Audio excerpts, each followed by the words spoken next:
Chapter 51. The air was filled with an unpleasant smell. Hundreds of people gathered at the gate of the city, watching the statues of the seven gods being burned. The raging fire set off layers of heat waves. An uneasy atmosphere permeated the sky above the entire coast. The red-robed woman prayed by the fire, and Lady Celis followed and repeated the prayer. Stannis, the Duke of Dragonstone, looked at them expressionlessly as they prayed to the god of light. He had a short beard, a face as hard as iron, and a calm expression, with no joy or anger. Donal Noy, the master blacksmith of the Great Wall, once commented on him, saying that Stannis is pure iron, black, hard and strong, but also easy to damage. Like iron, it will break before it bends. This master blacksmith was once a subordinate of the Baratheon family. He grew up watching the three brothers of the Baratheon family. The eldest brother, Robert, was real steel, while the third brother, Renly, was bright copper, flashy and superficial. The Temple of Dragonstone was overthrown by the Queen's party, and they will welcome a new god from a foreign land, the Lord of Light Arhillar. When the flames wrapped around the wooden statues and turned them into charcoal, smoke rose to the sky.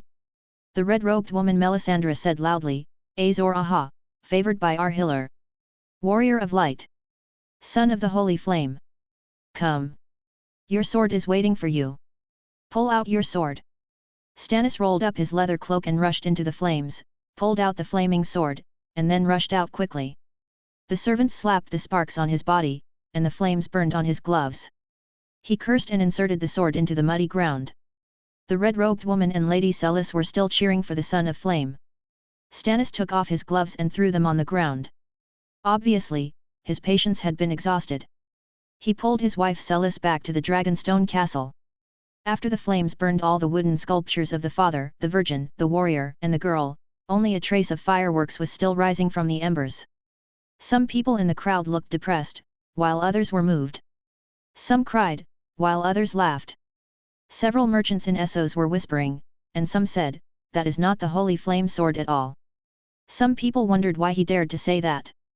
I only heard that person say, the real messenger of light was forged by Azor Ahai after 100 days and 100 nights in the temple. Before that, he even failed 3 times. According to the red-robed monks, he used his wife's heart blood as a trigger to forge the holy sword. Didn't it insert into the heart? Someone corrected. Who knows? Every red-robed monk has a different story. Suddenly, a thunderclap exploded in the sky, and dark clouds appeared on the sea. Some people were making noises in the crowd, saying that the 7 gods were angry. Seeing the storm coming, the crowd dispersed faster. Rumble, a roar came from the horizon, and at this time, the sea was surging. A vortex was brewing, and the dark clouds on the horizon were like a monstrous beast with a bloody mouth, swallowing the world. White snakes were surging inside one after another. The distant sky was like the wrath of the gods, and the thunders made people tremble. A lightning shot on the rock wall, blasting countless rubble, and the waves were like the palms of giants beating wildly. In the thunder, a raft swayed in the sound of the waves, and a wave was lifted, almost swallowed by the sea water. In an instant, a thunderbolt broke through the air, like a thunder dragon above the 9 heavens, hitting the raft, and the wood that had been soaked in water for a long time suddenly ignited a flame, and another thunderbolt struck again. The waves at the port of Dragonstone were fierce, and the warships swayed and shook constantly. Some people couldn't help but worry whether their fleet would be overturned by the storm. Stannis also stayed up all night. In front of him was an endless coast. He could see the lightning and thunder, and the misty clouds. On the high tower of the Red Castle in King's Landing, Varys, who was large and wearing a velvet silk robe, was also looking at the storm. This storm affected not only Dragonstone, but also King's Landing. Thinking of the father and daughter who had just set out to sea, Varys couldn't help but sigh. Cole didn't know how long he had been climbing. The front seemed endless, and the environment beside him was also changing. From the bloody hell at the beginning, to the misty fairy palace later, from the pyramids full of dead people to the black-robed shadow waving a huge sickle, all the horror and prosperity he knew were revealed one by one, and he even saw the towering buildings and the busy streets. He was too tired. Every time he climbed a foot, he had to rest for a long time. Suddenly, snowflakes fell around him, and a little bit of white stars scattered and fell on his shoulders, bringing a little chill. Stop, and bury yourself in the cold snow. He came to this world in the snow and wind, and will go with the snow and wind. He wanted to let go of his hand holding the chain, but there was a voice in his heart that kept dissuading him. Suddenly, the sound of horse hooves rang, and the snow and wind became more rapid. The flying frost made him almost unable to open his eyes. The horse hooves were getting closer and closer. When the fog dispersed, he saw a knight covered in ice and snow, with blue crystal eyes and armor made of ice crystals. He was riding on an undead warhorse, surrounded by blizzards. Cole, who was used to seeing fear, couldn't help but feel cold. It was a White Walker. The knight on the horse slowly stretched out his hand, as if inviting him. There was no color in the blue eyes, and there was only endless coldness. Cole stretched out his hand for some reason, and the two fingers were only a few millimeters apart. The knight suddenly raised his head and looked at the sky. Boom, thunder, and a new storm came. Flames and lightning surged between heaven and earth, blasting away the ice and snow, and blasting away the fog. A roar that seemed to come from ancient times, the sound echoed back and forth, like the sound of a huge ancient bell cleansing the world. Countless lightnings exploded throughout the space and time, arcs of electricity covered like a cage, and the ice knight waved the sharp black ice in his hand, like a long-range javelin that rushed into the sky. Lightning surrounded the dark clouds, flashing in waves, reflecting an extremely huge body. Suddenly, a devastating fire gushed out from the black clouds, enveloping the ice spear and the undead knight. Snap! The explosion seemed to explode in Cole's ears, and he was instantly dizzy. The iron chain in front of him shattered, and he fell sharply. A huge shadow flew out of the smoky clouds, and he only felt that he was soaked in warm spring water in a daze. He opened his eyes with difficulty, and found that he was in a dark and narrow space, with a sticky unknown liquid under him. Cole wanted to raise his hand to touch it, but found that his body was out of control. It was a pair of eagle claw-like palms, with thin film-like flesh wings connected between the arm hammers.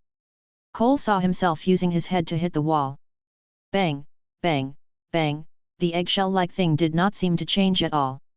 It kept hitting, and Cole himself felt anxious. Finally, after the unremitting collision, a ray of light penetrated into his eyes, and a thunderous lightning pierced the sky like a sword. Above the rolling waves, between a raft, in countless thunder and lightning, in the raging fire, a thunder roared like countless war drums, covering all the sounds of the world, and also covering up a gradually rising breath.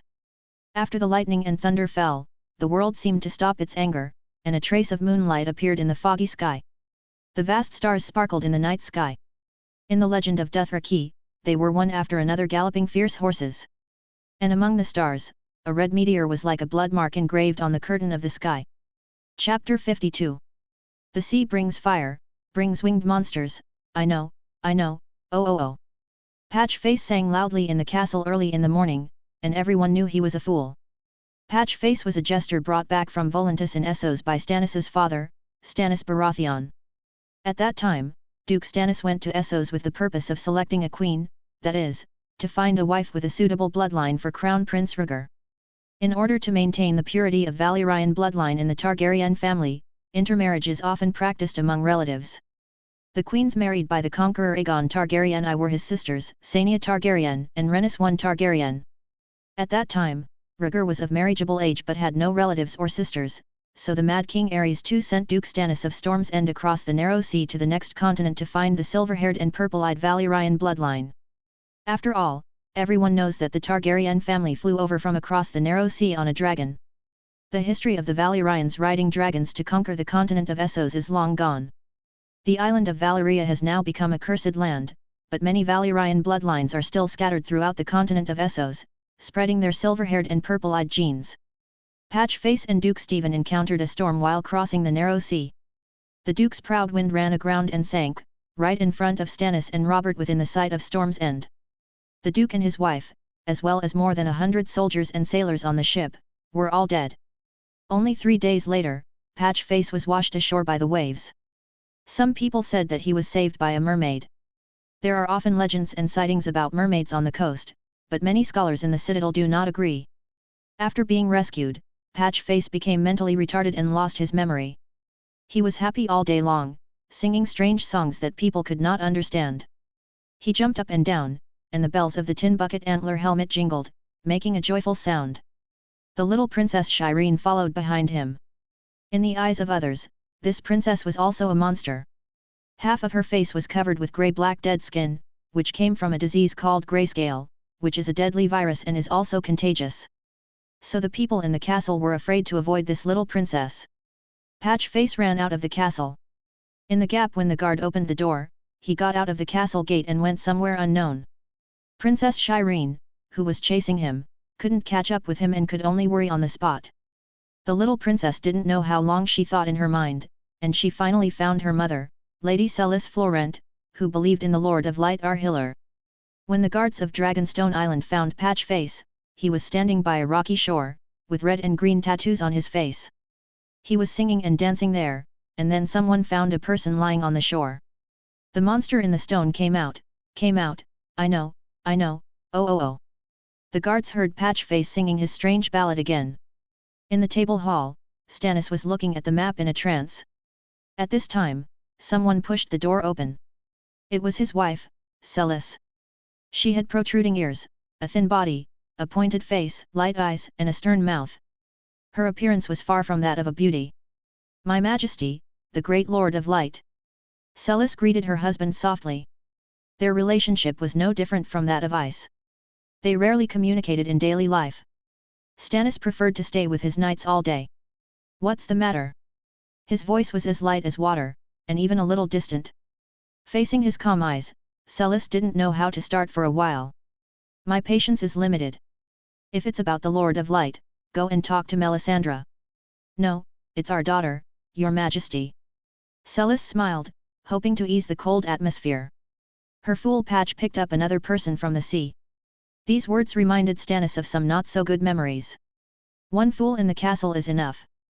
Stannis was not interested in listening to a fool. "Shireen hopes he can stay. You know our daughter has no friends. Although he is a fool who can't speak, his behavior is at least not as weird as that of the jester. Then leave him here. Dragonstone can support two fools." As long as he talked about his daughter, Stannis' eyes would flash with some different expressions. "Shireen will be very happy, of course, if you can come to see him. Now the only one who can connect the couple is their daughter." Stannis nodded. And on the coast, behind a huge rock, a white shadow flashed. His blue eyes kept staring at the figures on the coast. Cole saw them lift his body up, and then he didn't know where he went. He didn't know where this was. And what did he become? When Cole saw his appearance in the reflection of the sea, a silver-white dragon, he couldn't help but touch the dragon's head with his front paws. It was soft and he could even feel the cartilage inside. He opened his mouth and blew out a gentle white mist. The temperature was not enough to even cook an egg. Suddenly he felt hungry. He instinctively wanted to find his eggshell, but he didn't know where the eggshell was washed away when he was on the sea. Hunger quickly made him feel weak, his head was dizzy, and his body became top-heavy. After taking 2 steps, he wanted to lie down. Suddenly, several seabirds flapped their wings and surrounded him. Cole's eyes suddenly rolled up, and then he didn't move. The seabirds jumped and circled around him, then stretched out their beaks to peck at his body. Suddenly, the dragon head turned, and Cole bit the bird's neck tightly, and the other birds were scared away. The bitten seabird flapped its wings and kicked Cole madly with its claws, but he just held on tightly and refused to let go. He bit hard for an unknown period of time until the seabird was motionless. When he let go, he saw that the seabird tilted its head, deader than dead. Hunger made him open his mouth and tear the skin and flesh of the seabird, swallowing the feathers and blood along with the bird meat, and even not spitting out the bones. He felt satisfied only after eating the whole bird, and after he was full, he felt sleepy, and suddenly it seemed as if a huge thought was summoning in his mind. The dragon closed his eyes, opened his eyes, and 2 worlds appeared in front of him in an instant. At this moment, in a room in the main castle of Dragonstone Island, the originally white pupils began to surge with color, a deep violet. Cole looked at the unfamiliar room in front of him, and at the same time, he saw a coastline with rolling waves. So, all this is not a dream. Chapter 53. The servants of Stone Drum Tower all knew that there was another fool around the princess. Stone Drum Tower was the main castle of Dragonstone Island. The castle was built by the Targaryen family using ancient Valyrian craftsmanship. It looks like a black dragon lying on its back. Whenever a storm comes, the sound of thunder will continue to rumble and echo in the main castle, like hitting a stone drum. Princess Shireen sat in Aegon's garden with a heavy book. Stannis placed a swing for his daughter between 2 pine trees. Patchface was chasing butterflies and insects in the wild roses and thorns, singing from time to time. The tone of the chant seemed to be engraved in his soul. On one side of Shireen stood a young man in a white cloth shirt. He had a handsome and elegant face, his eyebrows were like peaks, but slightly curved, and he looked very gentle. His eyes were purple and blue, and there seemed to be starlight flowing in them. He wore a cloth hat, but some people knew that he actually had no hair on his head, just like Patchface. Cole couldn't tell them that his hair had been burned off twice. He stood with his hands behind his back, looking like a guard. People said he was dumb and his brain was broken. So the rumor went that Stannis wanted to be king, so he picked up two fools, one was a crazy and funny jester, and the other was a eunuch with a dull and good-looking face. Eunuchs and jesters are the standard configuration of the palace. Aegon Targaryen rode a dragon from Dragonstone to the Seven Kingdoms. The little princess was reading the history of the dragon family. Silent Night, do you think there are still dragons in the world? Silent Night was the name the little princess gave Cole, even though people called him dumb. Her only friend was Patchface, but Patchface didn't like to listen to her reading. Cole looked at her. The left side of the 9-year-old girl's face was a grey dead skin that looked very scary, a bit like cracked stone. Just now he was controlling the white dragon to pretend to be dead and hunt, and this trick worked on seabirds. In just a few days, Cole felt that the dragon had grown a little bigger. Yes, Cole answered. The little princess opened her mouth slightly. Ah! Silent Night, can you speak? Cole looked at her surprised look and couldn't help but smile. Of course, princess. The maester and they all said you are. She didn't say the rest of the words. A fool and a mute. Cole didn't seem to mind. Shilin nodded. You are not dumb, nor a fool, right? Do you think I am, princess? She shook her head again. I have read some books, so I shouldn't be a fool. Cole answered. When Shireen heard this, her eyes suddenly flashed with surprise. Speechless. Sorry, I shouldn't call you that, I should ask your name first, it's really rude. If your majesty is willing, please continue to call me Speechless Knight, of course you can also call me Cole. Well, Cole, nice to meet you. My name is Shireen, Shireen Baratheon. Cole put his hands behind his waist and bowed slightly. It's an honor to meet you, Your Highness Shireen. Did you say you read books? Cole. She couldn't help asking. Cole nodded. I have read almost all the books on the wall. The wall? Are you a night watchman? I grew up there, but I didn't swear to join it and become a black knight. Black knight, fly, fly, I know, oh. Patchface suddenly came up. Ah, Patchface, you bad guy. The jester suddenly jumped out and scared the little princess. Bad guy, oh, bad guy. He jumped up, as if dancing, with his left foot lifted and his right foot jumping. Shireen chased him, and the two of them started playing in the garden, and in an instant, the clear bell laughter filled Aegon's garden. This garden was named after Aegon, and it seemed to have some fate with the conqueror of the Targaryen family. At this time, there was only one place in the entire Dragonstone that still retained a moment of joy.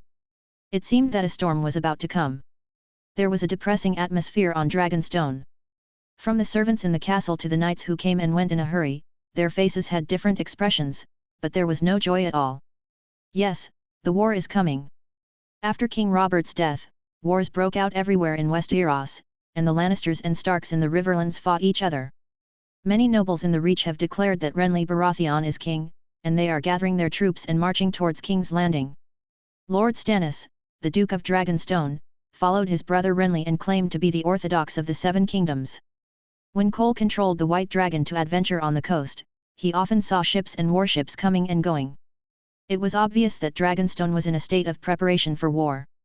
This island could not train too many cavalry, but it could build a fleet. Stannis's fleet began to be built in the battle when Robert became king. During Robert's rule of the Seven Kingdoms, Stannis had been serving as the Minister of the Sea, so his fleet could also be called the Royal Fleet. Stannis's own flagship Rage, Earl Valerian's flagship Glory of Tidehead, and countless other giant ships like underwater fortresses docked at the port. This fleet made great achievements during the Ironman Rebellion and defeated the famous Iron Fleet. Although Stannis's fleet could not be called the first navy in Westeros, its strength was not weak. Soldiers filled the taverns in the small village at the seaport. Dragonstone had not been so lively for a long time, and merchants came when they heard the sound. Princess Shireen was full of curiosity and often looked at the market in the distance from the castle. When she was tired of playing with Patch Face, she sat back on the swing. In her daily life, she was actually very quiet and liked to read in her room with a book, but she would occasionally play with Patch Face. After all, she was still a 9-year-old girl. She exhaled softly. Patch Face had energy all day and was still jumping around, singing and telling strange jokes. Patch Face is my best friend, Shireen explained to Cole, and she also said silently in her heart, he is also my only friend. They say he also drifted from the sea. Cole looked a little dull, but he was actually controlling the white dragon. Just now he almost exposed himself to a fisherman. The white dragon is now the size of a duck. If it is caught, the consequences will be unimaginable. He looked at the strangely dressed jester, and sometimes he didn't know whether it was lucky or unfortunate to become like this. At least he looked so carefree. I think Patch Face knows who his best friend is. Cole said so. Only the gentle and kind Princess Shilin would consider such a fool as her friend. Few people can talk so much to Shilin, so she looks very happy. Cole, you said there are giant dragons in this world, have you seen a giant dragon? She seems to be very interested in dragons. Cole thought of something, and then hesitated and said, I have seen it. He silently added in his heart, it's just not very big. Chapter 55. Legend has it that in the winter that lasted for a generation, in the long dark age called the Long Night, the White Walkers first descended on the earth. Cole slowly talked about the records of the White Walkers in the Great Wall. Even though the original intention of the wall was to resist such monsters, the books about the White Walkers are now classified as biography, not history. Apparently our little princess didn't have a nanny to tell her these horror stories. She showed a look of fear on her face and hugged the book tightly in her arms. When Cole finished telling the story of the White Walkers, Shireen couldn't help but say, is the White Walker more powerful, or the dragon? I don't know, but I think humans are more powerful. Shireen looked at him in confusion. Think about it, the White Walkers and the dragons are so powerful, one was not beaten back to the eternal winter in the north by humans, and the other was also controlled by humans. Shireen suddenly realized that, yes, it turns out that humans are so powerful. Cole, you know a lot. It's far worse than the maester who raised me. Cole shook his head. Maester? Is he the same as Grandpa Crescent? When talking about Crescent, Shireen's words were filled with sadness. Each maester has a different field of expertise, depending on the necklace they wear. Black iron represents raven learning, silver represents medicine, and Valyrian steel represents magic. Magic? Shireen murmured, and she seemed to be full of reverie about it. Shireen. Someone was calling her name, her father's voice. Behind Aegon's garden, Stannis was standing beside the thorn bush outside. Shireen stood up from the swing and whispered, Father. Stannis forced a hard smile and strode over. He glanced at Cole and saw him kneeling on one knee to salute, saying Your Majesty the King. Stannis motioned Cole to stand up and asked his daughter, What are you talking about? It's magic, Father. Cole told me that Valyrian steel represents magic. Do you think there is Valyrian steel in Grandpa Crescent's necklace? When mentioning Maester Crescent, Stannis flashed a strange look. No, he doesn't know any magic at all. Shireen seemed a little disappointed. Stannis hesitated to speak, as a dignified king, he didn't know what to say to his daughter. Father, do you know Cole? Shireen asked him. Stannis looked at Cole again, standing upright and with a good appearance. He was thinking about where to put this person. Although Shireen was only 9 years old, it would inevitably affect her reputation to have such a person around her. Cole has read all the books on the Great Wall. He knows a lot. Shireen praised. Are you a night watchman? No, Your Majesty. Well, it seems that you are not the dumb and fool they say. You must explain why you are on the sea, which will determine whether you stay or go. If you are a smuggler, then prison will be your home. Stannis's eyes are cold, and his fairness and clear rewards and punishments are well known in the Seven Kingdoms. Your Majesty, according to the laws of the Seven Kingdoms, I should be a law-abiding person. Before drifting to the sea, Sir Brynden Tully knighted me in the Eyrie. Knight. This surprised Stannis. Brynden Tully was also a famous figure in the Seven Kingdoms. The knight he personally knighted could not be unknown. Perhaps his Maester Pylus could give him an answer. I hope what you said is true. Stannis was not a friendly person. Even in front of his daughter, his expression was unusually cold. But Cole knew that as a father, he absolutely loved his daughter. When Princess Shireen got grayscale, he did not give up. Everyone suggested that he send the child with the infectious disease to the cursed land and let her fend for herself. But Stannis did not. He did not accept anyone's opinion, but asked the maester to try his best to treat Shireen.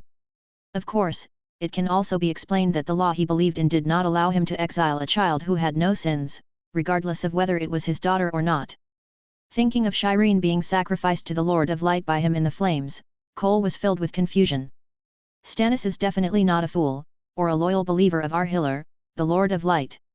From all his performances, it can be seen that he is a man who is devoted to the country, and he attaches great importance to the law, is upright and impartial, and clearly rewards and punishes. He is never lenient to those who violate the law, which makes him unpopular in the aristocratic circle. If there is an explanation, it must be that he saw the White Walkers at the wall. Stannis, who can put down his foundation and go to the north to drive away the wildlings, will never sacrifice his beloved to become king. Thinking of the legend of Azor Ahai's sword forging that has been circulating in the castle recently, perhaps Stannis is as great as the son of prophecy, who can sacrifice everything for the kingdom and the people, including his life. It's a pity that he is not the one who pulled out the sword of light in the legend, nor the one who led the 7 kingdoms to the dawn, but the one who can resolutely take on such an important task is worthy of respect. At this time, Cole suddenly thought badly that he was fighting for the Lannisters, and now in Stannis's eyes, the Lion family has probably been sentenced to a serious crime in his heart. He felt a little uneasy in an instant. Should Cole escape? Where can he escape to in this place? How strict Stannis's rewards and punishments are can be seen from the deeds of Sir Davos, who was the most loyal to him. In the War of Robert against the usurper of Mad King Aerys, Stannis was ordered to garrison Storm's End. According to records, he was besieged by the Reach army of the Royalists for a whole year. They did not get any supplies during the year. In the end, even the rats in the city were eaten up by them, almost to the point of cannibalism. At this time, the smuggler Davos used his smuggling ship to transport a ship of onions and salted fish, breaking through the siege to assist Storm's End. After this battle, he was canonized as a knight by Stannis, but he also had 4 thumbs cut off by Stannis for the crime of smuggling. For Stannis, there is no possibility of offsetting merits and demerits. Thinking of what he did in Riverrun, it is not impossible that no news will be spread. Stannis didn't stay here for too long. As a king, he didn't have much free time. He only took time to come here because he promised his wife to come and see his daughter. He didn't take Cole's matter too seriously. He just asked a maester casually. The maester was hesitant and couldn't answer. He searched in the letters for a long time before finding some information about the trial by combat in the Eyrie. It mentioned that Sir Blackfish canonized a child named Cole, and he defeated Sir Vardis Egan as a proxy knight. Chapter 56. No one has delved into his identity for the time being, giving Cole some time to relax. His current daily schedule is to accompany Princess Shireen, and then control the White Dragon to adventure around Dragonstone Island every day, of course in places where there are no traces of people. In the past week, this White Dragon has grown to the size of a large goose. In the past few days, Cole could feel that the growth rate of the White Dragon was slowing down. When he attached his mind to the dragon's body, he could feel the urge to pursue the sky. The flat earth cannot teach a bird to fly, let alone a dragon. He looked at those towering and steep cliffs countless times, as if a voice told him that he could learn to fly by jumping down. But every time he came to the cliff and took a look, his heart immediately went out. A truly newborn dragon must be fearless, but Cole is a human who knows how to be afraid. And he wouldn't let his dragon take this risk. From the moment the White Dragon hatched from the stone egg, Cole vaguely guessed something. He has Valyrian blood. He had this guess when he was not afraid of fire. He remembered that the Dragon Mother had a title of the Unburnt, but apart from some resistance to high temperatures, Valyrian people may not have much resistance to fire. One who is not afraid of fire. Maybe the Valyrian blood allowed him to withstand high temperatures, and the soul that traveled through time caused some changes in his body. For example, he didn't seem to be afraid of the cold, and he felt it when he was on the Great Wall. Not afraid seems to be only in a certain sense. Metaphorically speaking, it can only be said that its boiling point and freezing point are relatively high. Great strength, the eye of time, invulnerability to ice and fire, and dragons. It seems that the welfare of this wave of time travelers is still in place. But thinking about how he almost died because of the pus in his wound, if Tian Li hadn't been used as a defibrillator, he would probably be feeding fish at the bottom of the sea. He had heard many stories of people being struck to death by lightning, but this was probably the only case where someone was struck alive by lightning, right? Call it unfortunate, an arrow wound almost killed him, call it lucky, he was able to float all the way from the Trident River to the narrow sea, and then was struck by lightning, and miraculously survived in the end. The odds are simply slimmer than winning the lottery. Cole vaguely felt that he seemed to have caused trouble for someone, and the blessing was the little white dragon. Thinking of the chaotic secrets, blood and fire, hell and balance of fate in the dream, I don't know what is foreshadowed. Maybe it was just a bunch of confusing dreams when I was in a coma. After all, many things were what I had seen and heard in my previous life. Bei Long climbed onto a boulder, which was at least 6 feet above the ground. This was the training place Cole found for Bei Long. Cole stood on the edge of the top of the boulder. He leaned over and took a look. The distance was still scary for the little dragon, but with the buffer of the dragon wings, he wouldn't fall to the ground. As soon as he gritted his teeth, Bei Long jumped down. Hey! Well, before he could even open his wings, he had a close collision with the ground. After all, the dragon's body is not that fragile. Although it is still in its infancy, after a week of growth, he can feel that the dragon scales outside his body are getting stronger.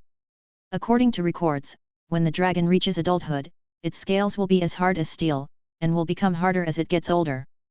The appearance of the dragon is related to the revival of magic. In this world, not only the summer and winter seasons fluctuate, but also magic. Dragons are magical creatures. In an era when gods disappear and magic is exhausted, dragons will also disappear. Magic is too mysterious, and Cole shudders at the thought of Stannis asking the Red Witch to kill Renly with a blood magic spell. This is indeed a major stain on Stannis. After all, his method does give people the feeling that he will do whatever it takes to get the throne. But come to think of it, Stannis, as a man loyal to the law, all he wants is for sinners to be punished, no matter what method it is. If Ed Stark was a man of honor, he would not use such dishonorable methods. This distance would not allow Cole to learn to fly well. Only at a high enough distance could he spread his wings and fly to his heart's content. So does Bei Long have to jump off a cliff? Cole came to the cliff shore again, and the raging waves below slapped against the cliff. If he didn't fly up, death would be waiting for him. No, he had to come to the coast, Cole thought, and come himself. Purple eyes flashed, and the dull look disappeared instantly. Princess Shireen was still reading her books. The story of Cole's White Walkers aroused her great interest. But can he get out now? Cole asked in his mind, maybe he can give it a try, but there has to be an excuse, right? Your Highness Shireen, do you know Dragon Crystal? Cole said suddenly. Dragon Crystal? Shireen raised her head and asked with doubts in her eyes. Cole nodded. It is recorded in the Night Watch books that Dragon Crystal is a crystal that contains magic power. The children of the forest once used Dragon Crystal to make weapons. It is said that weapons made of Dragon Crystal can restrain the White Walkers. So are there still Dragon Crystals now? Shireen asked. Yes, and quite a few. Right here on Dragonstone. Cole felt like a bad uncle who was seducing a young girl. If your highness wants it, I can get it for you. Can it? Shireen said with some expectation. It seemed that in her opinion, Dragon Crystal should be as fantastic as the giant dragon, but Shireen, who has a gentle personality, would not force it. Of course. Cole nodded. Cole borrowed the name of the princess to ask for a long hemp rope from the storage room, and then used the name of the princess to easily leave the castle. In fact, Shireen didn't know what kind of power her identity had. She was kind and gentle, and she stayed in the castle obediently, with books and patched faces all day long. Of course, this was also a kind of protection for her. Cole carried the noose and walked all the way to the coast. The white dragon was far away, and he could only climb over layers of rocks and step on jagged rocks. There was not even a place to step in many places. When the dragon and the person met, Cole suddenly felt a sense of intimacy. He hadn't felt this kind of reliable trust for a long time since he left the Great Wall. Looking at the little white dragon carefully from his purple eyes, there was a slightly raised hornthorn on the forehead, and the spines were connected to the scales. The silver scales looked very beautiful in the sunlight, and the eyes were like blue gems. The dragon was him, and he was also a dragon. The moment Cole's hand touched the white dragon, he understood that this dragon was different. He and Cole almost shared a soul. When Cole dies, the white dragon will also dissipate. Cole tied the rope to the dragon's feet, and tied the rope end between a large rock. Cole didn't know how other dragons learned to fly, but Cole knew that he had to conquer this cliff, which was the starting point for the dragon to conquer the sky. Chapter 57. Bai Long was standing on the cliff in melancholy. He looked down several times and felt infinite fear. Fly, there is a rope hanging, nothing will happen. Bai Long comforted himself in his heart. Bai Long looked back at himself, trying to find some encouragement, but his original body's purple eyes were full of fear. He died twice, and he was still a coward. Bai Long jumped violently, and the wind whistled in his ears in an instant. His feet did not touch the ground, and panic quickly confused his heart. His mind was blank at this moment, and he screamed with his mouth open. Cole looked at Bai Long's limbs dancing wildly. Although he could empathize with this fear, he still stepped on the ground, so his body was not in chaos. After the mind returned to the original body, controlling Bai Long at this time was more like controlling a game character. After the rope reached the end, Bai Long was held on the cliff, shaking like a piece of hanging meat. Cole could only pull him up from the cliff. It seemed that this test flight was a failure. After checking the ropes one by one, he found that there was no place where the ropes were not worn out. Controlling the white dragon to continue to move towards the rock wall, this time he began to wave his dragon wings on the cliff, and then rushed down the cliff. He was still falling rapidly, and he only felt that he was like a fish washed ashore at this moment.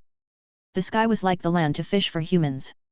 He always regarded himself as a human learning to fly, thinking that flapping wings could fly, just like swimming, and finding some balance between the limbs could float. But he was wrong. Flying is the nature of dragons. He is not learning a skill, but adapting to his body. It was not until the third time that Bai Long learned to fly that he understood this truth. At this moment, he was not Cole, not a human, but a dragon.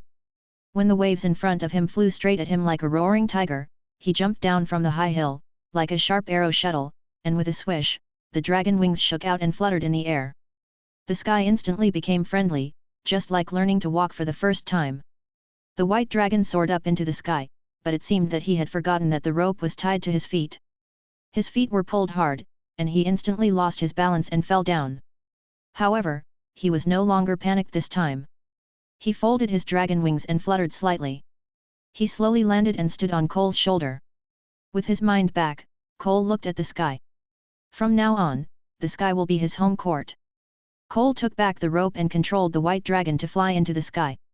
He had to find the dragon crystal. Dragonstone Island contains a huge dragon crystal mine. I hope to find such a piece. Dragon crystal is obsidian, which looks crystal clear like a black crystal. Therefore, flying between the cliffs, the white dragon can quickly see the dragon crystal reflecting in the sunlight. He flew over and found that it was an exposed obsidian vein. The white dragon grabbed a small dragon crystal, and suddenly a dangerous breath came through his spiritual sense. He flapped his wings and jumped up, and a snake head flew into the air. Good fellow, a black snake was crawling on the cliff with green eyes. If you don't look carefully, you can't find it at all. Bai Long found that there were many seabird nests on the rock wall. It seemed that it was ambushing birds, but it was wrong to treat dragons as birds, my snake brother. Bai Long grabbed its snake head and smashed it against the rock wall, instantly making it dizzy. After a few bangs, the black snake was silent. Bai Long didn't eat snake meat greedily, so who knows if it was poisonous. He picked up a dragon crystal and returned to Cole's side. He felt a kind of warmth when holding this stone in his hand, and he could feel that he liked this stone very much when controlling the white dragon. Does the dragon crystal have any special effect on the growth of dragons? Cole tried to put the dragon crystal on the back of the white dragon, but he didn't feel anything except a strong warmth. He suddenly had a brilliant idea to let the white dragon bite the dragon crystal. After the dragon crystal was placed in the mouth, it was easily crushed by the dragon's teeth.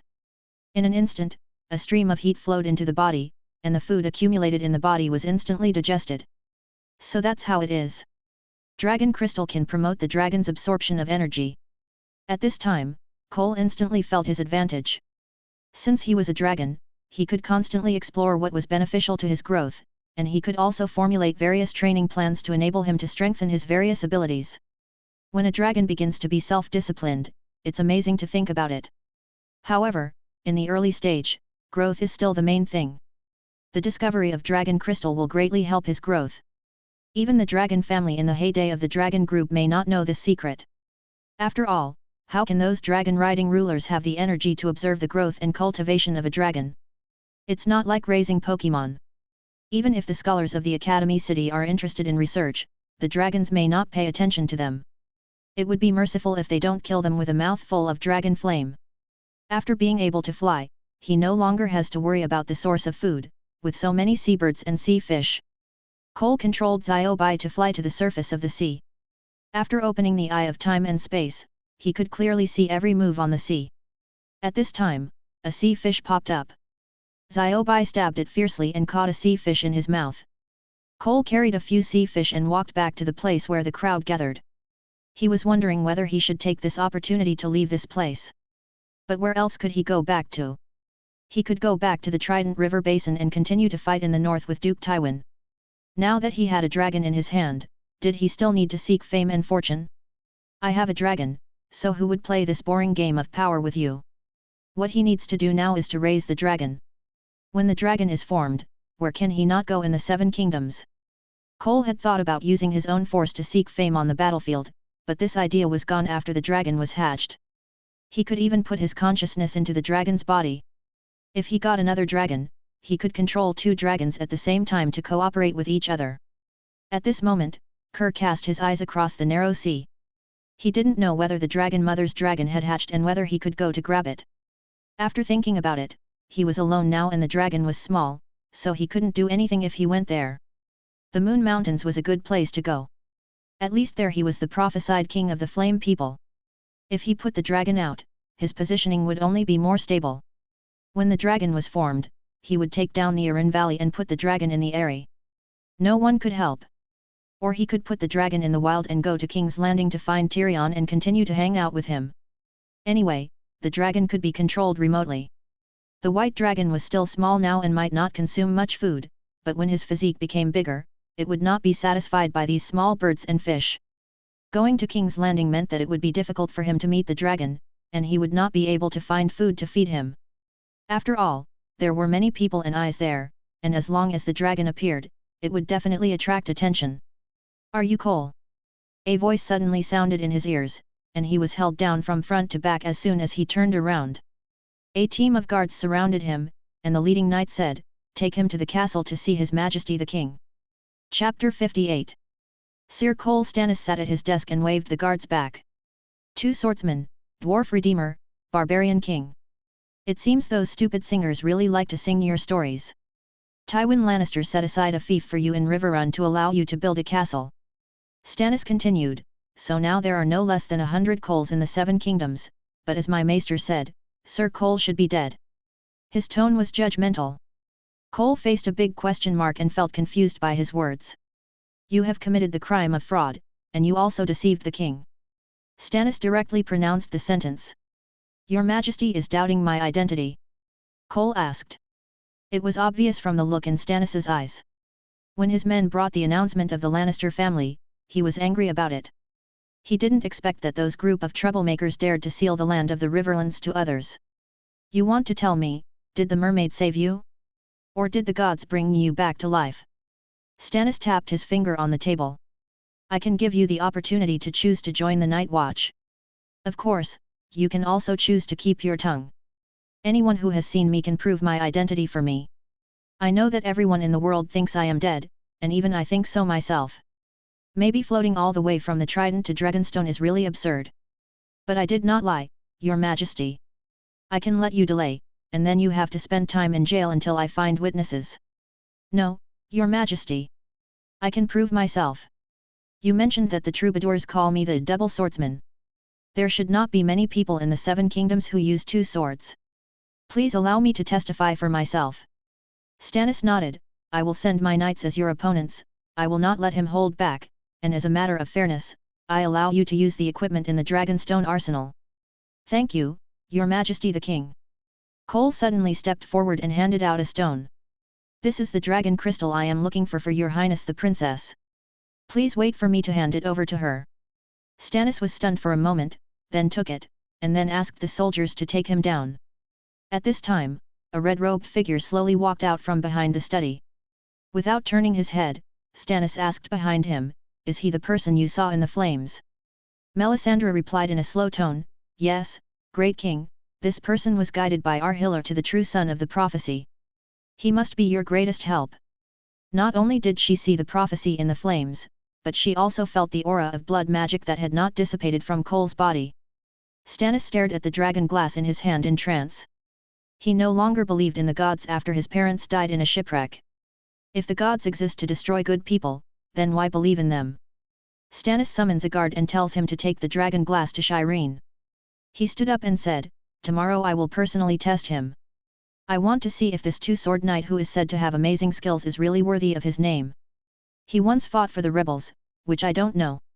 Forget, but while he is young and ignorant, I will tell him that his king is here."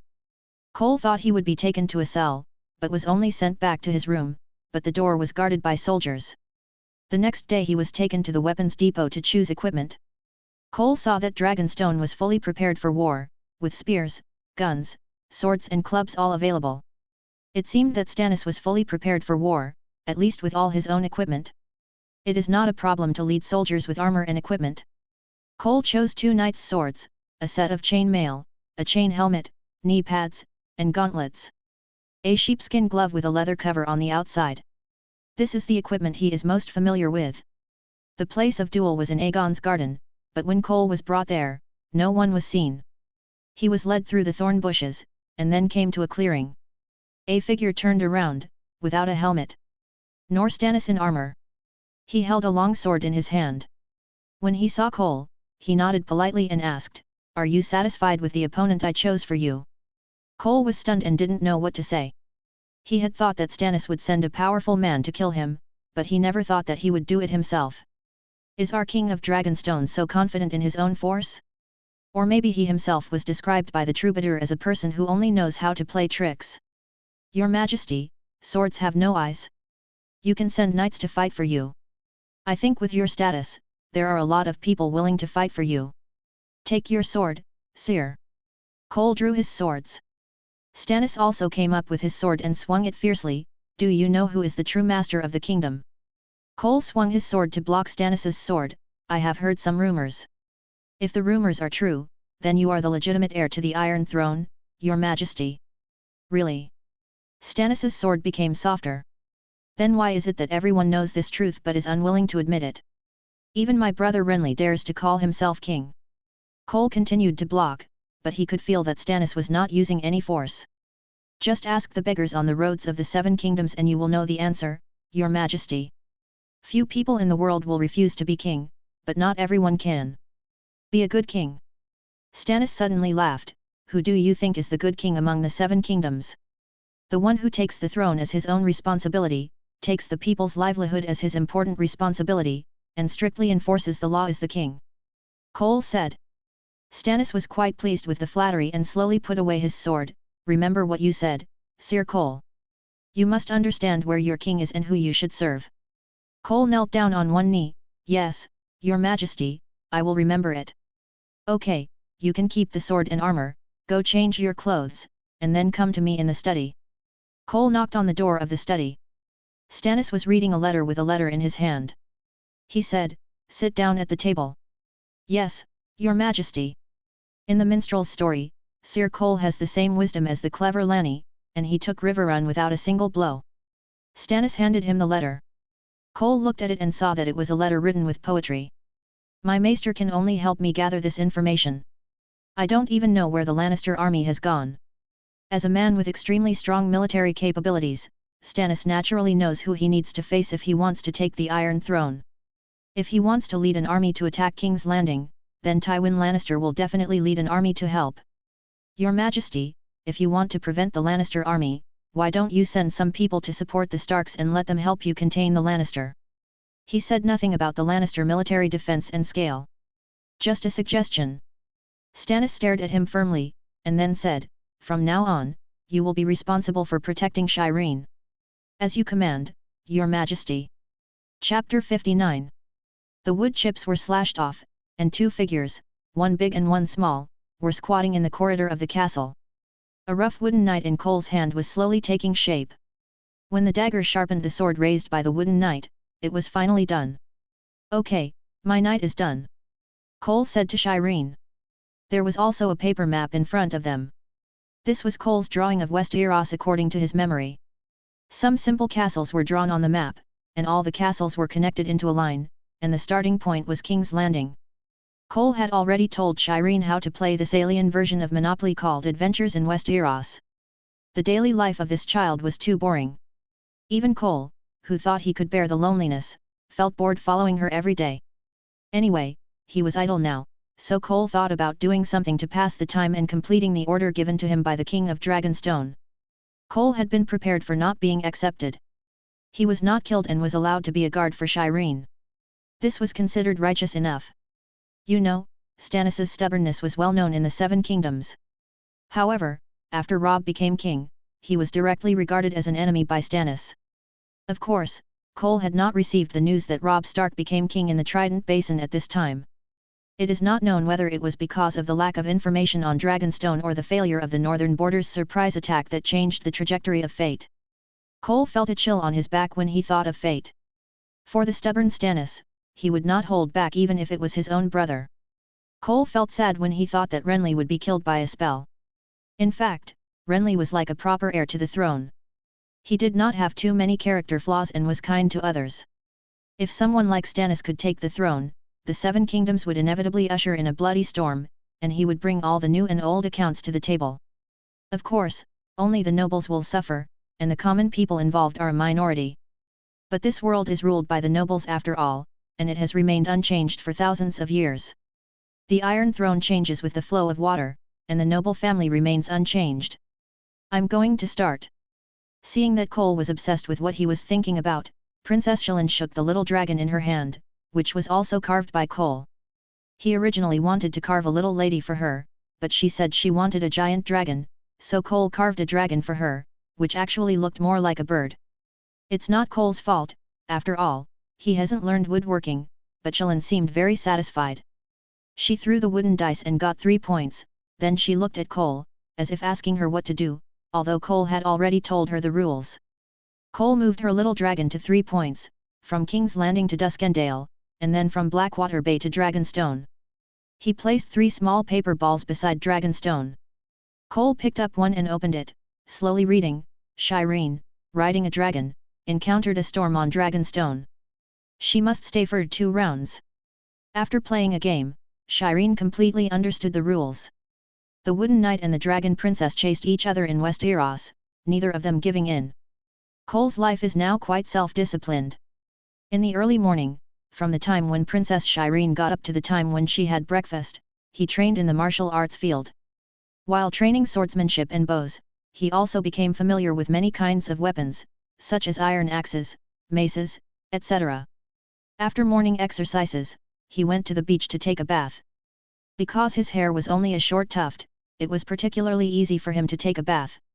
When he saw his growing white hair in the reflection of the sea water, Cole understood. His explanation to himself was that he was a descendant of dragon seed, which was the name for the descendants of Targaryen family illegitimate children. There were many Targaryen bloodlines in the area of Dragonstone.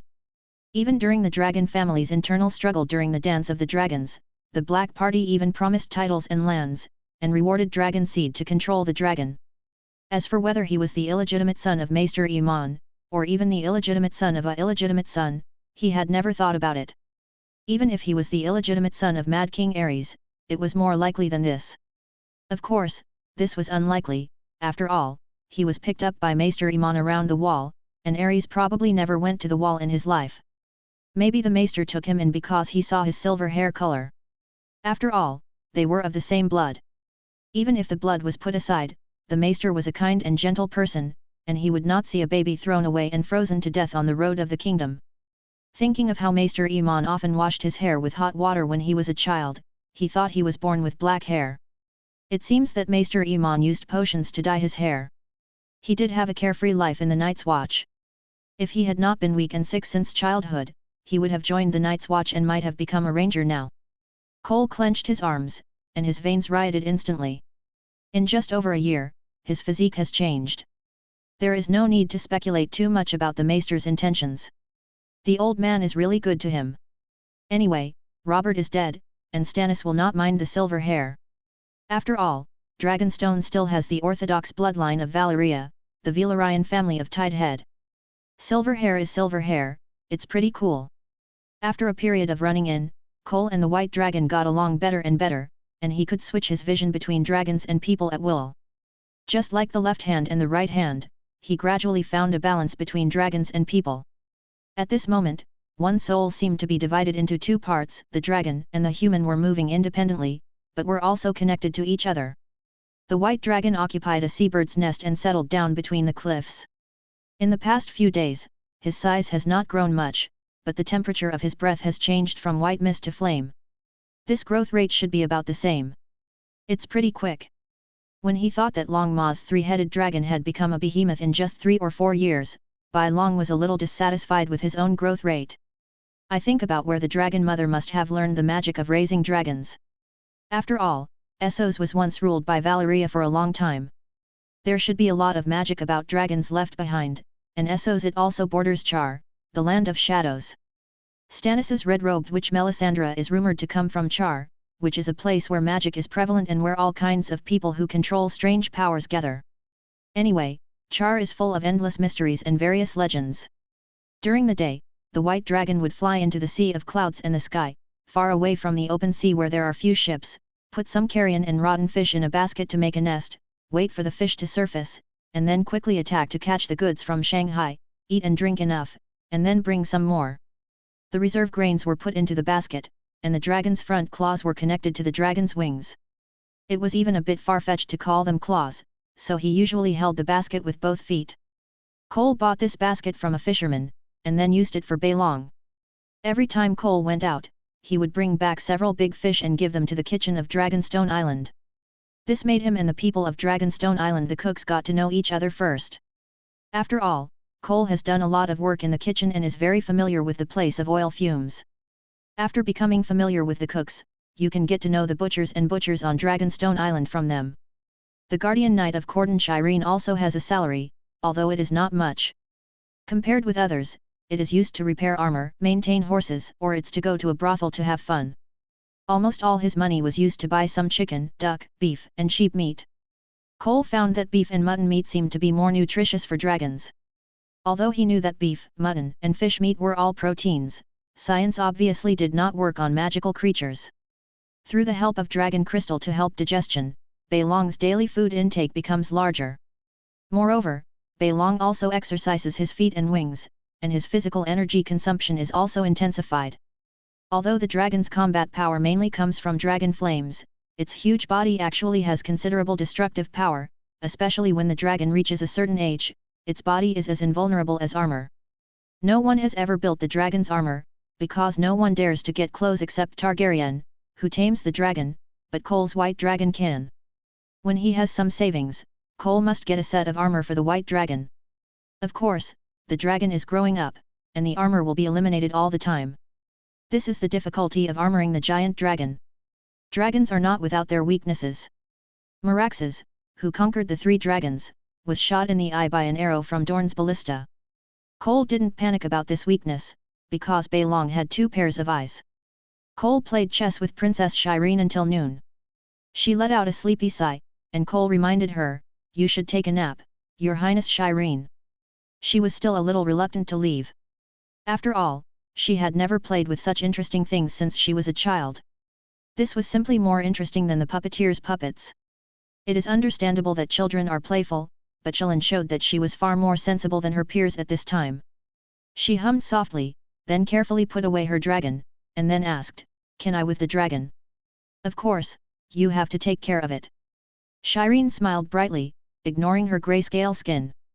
She was actually very cute. Image brought into the series. Over the years, she has appeared melancholy to others.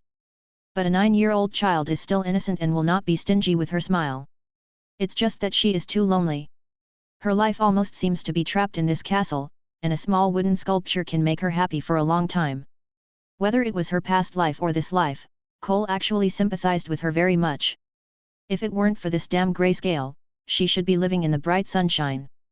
In fact, there is no need for Cole to follow her all the time in the castle. Cole has a lot of time and space of his own, and he does not have to prepare for war all the time like the other knights in the castle. Stannis does not seem to be planning to throw him on the battlefield, so he should be afraid let him surrender when he fights the Lannister.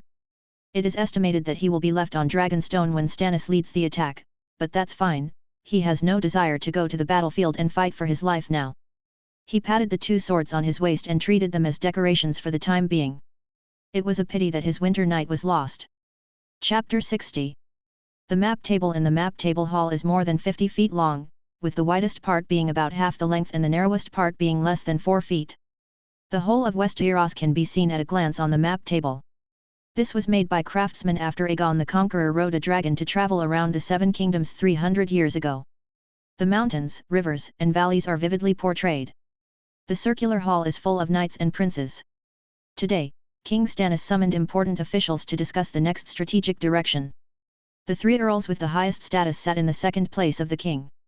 Old Earl Adrian Celtigar of Crab Island responded to the call with his lavishly decorated red crab. He is an old man who kills the fun.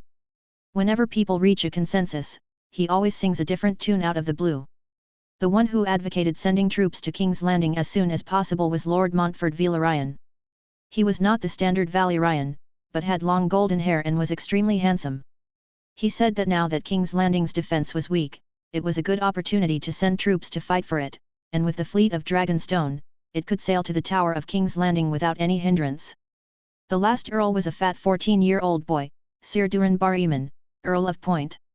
He inherited the family title at a young age, and seemed to be a believer of the 7 gods. When Stannis ordered the burning of the statues of the 7 gods, someone saw him crying silently. The voice of advocating sending troops to King's Landing was the highest, led by Lord Velaryon, while the opposite was the old Lord Celtigar, who sang the opposite tune.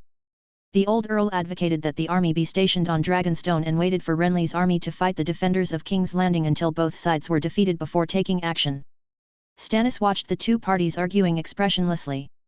He was actually quite helpless. After all, there was no one around him who could be of great use, and Davos was sent out by him. He could not get any good advice from his men. Velaryon was very radical, Celtigar was very conservative, and the 14-year-old Bael-Emon was just a child who had not grown up yet. So he had to make the decision himself. With our army, as long as we surround King's Landing for a few days, the dwarf and the young boy Joffrey will definitely roll out of the city and surrender. Lord Velaryon said fiercely. Their food will not last long. Stannis sent him to lead the fleet to blockade the sea and prevent any merchant ship from entering King's Landing. Tywin Lannister's army is stationed in Harrenhal. As long as they go south along the King's Road, they will reach King's Landing in a few days. If King's Landing cannot be captured by then, how will we deal with it? Old Lord Celtigar asked. Tywin, he can't even handle a Stark kid. Lord Velaryon said disdainfully. That's right. Judging from the news from the north in recent days, Tywin seems to have suffered a great loss at the hands of Robb Stark. He underestimated the enemy and can only retreat his army to Harrenhal. The two Lannister armies will take care of each other between Riverrun and Harrenhal. His three-light act in the Riverlands caused resentment. The people of the Riverlands, led by the nobles of the Riverlands, assembled an army and almost took back Riverrun through internal and external cooperation. If it weren't for Kevan Lannister's quick response, quelling the rebellion in the city, blocking the city walls, and then sending out ravens for help, it is estimated that Riverrun would have changed hands again. And the cavalry sent by Tywin to support, their actions were somehow known to the north, and they were ambushed by the North Knights on the way, suffering heavy losses. At this time, Tywin realized that the siege was just a trick. He said that the northern army confronting him looked like they were ready for a decisive battle at any time. It turned out that they had divided their forces again. When he reacted and prepared to attack the northern army camp, he found that the people had already retreated to the Neck and Luanhi city. Robb took advantage of Tywin's information gap. In the home battle, Robb had much more information than Tywin. After all, only the locals were the scouts who were most familiar with the terrain and the most informed. Tywin made the Riverlands a mess, and the people of the Riverlands would never help him. In fact, he himself could not have imagined that the final battle would develop into this. His original intention of launching this war was just to ease the financial crisis of the Lannister family. After all, the Gold Mountain was empty, and the war was a new Gold Mountain. Revenge for refining Aang was a good cover, which was why he indulged his men in burning, killing and looting in the riverlands. Unfortunately, the situation became a mess in the end. Robert died, Stannis and Renly both defected, and there was a big crisis waiting for him in King's Landing in the south. Stannis knocked on the table, and the hall was quiet in an instant. Now he had to face not Tywin, but Joffrey in King's Landing and Renly, who was leisurely rushing to King's Landing. Renly was actually his biggest enemy now. After all, the forces gathered in Stormland and the Reach were a powerful storm. King's Landing was already shaky now. He was not worried about not being able to capture it, but after conquering King's Landing, how to deal with Renly was a big problem, and it was impossible to conquer King's Landing without consumption. If he was surrounded by Renly's army, would he wait for another Onion Knight to send him a ship of onions like he did when he defended Storm's End? King's Landing was in constant trouble and had no natural defenses outside. Unless there were dragons stationed, how could he deal with enemies from all sides? Gather all the troops, our target is Storm's End. Stannis made a decision that no one expected. What's in Storm's End? Why didn't King's Landing go get it instead of gathering an army to go to Storm's End? Many people had question marks on their heads, obviously unable to understand the Lord's intentions. When the meeting ended, countless voices were still discussing. Some people say that Stannis wants to restore the ancient road and call himself the Storm King after retaking Storm's End. After all, the Baratheon family has the blood of the Storm King. Others say that Stannis wants revenge on the Stormland's nobles who did not honor him as king. Cole and Shireen were sitting in Aegon's garden playing chess, with Patchface jumping up and down next to them. Little Shireen's face had obviously put on a lot more smiles in the past few days. In the corridor of the garden, Stannis's figure hurriedly walked over. Next to him were several of his attendants. Suddenly, silver bell-like laughter sounded in the garden. Balerion defeated the aliens at the Great Wall. Ghost, I got the Divine Sword Ice Sorrow, and my attack power increased by 10 points. His hurried pace slowed down, and he signaled to the attendant beside him to stop, and then strolled into the thorn bushes and flower stamens until he could clearly see the two people sitting on the grass. There was a map in front of them, with a pile of paper balls next to it, and then Shireen slid around the map with a wooden carved bird. He slowly leaned forward and walked behind Shireen. Suddenly Cole stood up, raised his chest slightly and saluted, "Your Majesty the King." Shireen stood up in surprise and greeted weakly, "Father." Stannis nodded slightly and looked at the map. It was Westeros. This picture is engraved in the picture table hall. Shireen had a look of fear on her face, like a child who had done something wrong. This can't be blamed on the children. After all, Stannis has such a cold temperament that even adults, let alone children, have to be cautious in front of him. Rumor has it that he has a heart of iron, is ruthless, and will not be moved by anything. But Shireen is definitely the warmth that remains in his heart. No father doesn't love his child, but people like him are destined not to show love. He can't even hold his daughter because of her illness. The map is well drawn. He complimented, and Cole could hear that he was trying to keep his tone as gentle as possible. Cole drew it, and the wooden knight and dragon were also made by Cole. Shireen handed out the wooden dragon in her hand. Stannis took it in his hand and looked at the wooden dragon. He believed it was a bird. Then he asked, "Like wood carvings?" Shireen nodded and shook her head, "This is Balerion, father. And Sir Duncan the Tall." Apparently Tall Duncan was the wooden knight, which was the name she and Cole gave their character. Stannis nodded, put the wooden dragon back into Shireen's little hand, and said, "There are Balerion's bones in King's Landing." Stannis did not stay long. He left the castle and went to the dock to inspect his warships. It was not until nightfall that he slowly returned to the castle with his knights. In front of the window of the picture table hall, he looked at the distant sea in the sky, and his memory could not help but return to the two battles. One was the very depressing battle to defend Storm's End, and the other was the very enjoyable battle to defeat the Iron Fleet. "What is your Majesty thinking?" Behind Stannis, a red figure came out. Melisandre walked out from the side of the door, her steps were graceful and her voice was subtle. "What prophecy did the Lord of Light give you?" Stannis asked, then turned his head. "No, it is God who wants to give the real king some inspiration." She walked to Stannis and whispered in a bewitching whisper, "Please, great king, follow me." She led Stannis to the side of the fire. "Please look into the flames, your Majesty." Stannis stared at the dancing red and white candlelight, and suddenly some pictures emerged from the flames. He saw a man wearing a deer-antlered helmet. He recognized it as Renly. Suddenly, a fast horse attacked. He came and cut off the deer helmet with one sword. He noticed that the man was holding two swords. Suddenly the sparks jumped, causing him to step back in surprise. He turned to Melisandre. Although this was not the first time he saw the strangeness of the red-robed witch, this time it was definitely the one he felt the most. "Your Majesty, what did you see?" Melisandre asked him. "Renly. There will only be one king in the kingdom, and the false king will be punished, my lord." Stannis's eyes were cold, and he was actually a little wavering about what he just saw. He knew that the only one who could wield the two swords was that child. In this case, what if I take him alone? In the following days, the oppressive atmosphere on Dragonstone became even more solemn. Everyone knew that the army was about to set sail, and Cole was stunned by an edict. He was ordered to fight with the army, and his task was to lead dozens of new recruits. They mingled with Stannis's loyal army and were placed aboard the Lord Stefan. It seems that Stannis won't let him go any further. Chapter 61. Your Highness Shireen, I leave the tall Sir Duncan to you. Cole fully armed handed the wooden knight into the hands of the little princess. In the next few days, he had to receive his troops. Shireen frowned, but nodded sensibly, and then took tall Duncan. She asked, "You will come back with father, right?" "Of course, I am the guardian knight assigned to you by the king. Until the next knight comes to take over, my sword will protect you, just like the king's guard protects the king," Cole explained to him. Saying goodbye to little Shireen, Cole walked to the camp outside the castle. He walked out of the dragon's giant mouth-like gate and walked down a winding road around a hill. Next to a small market-like village on the seaside, a military camp stood. There. He will only return to the castle if there is military necessity.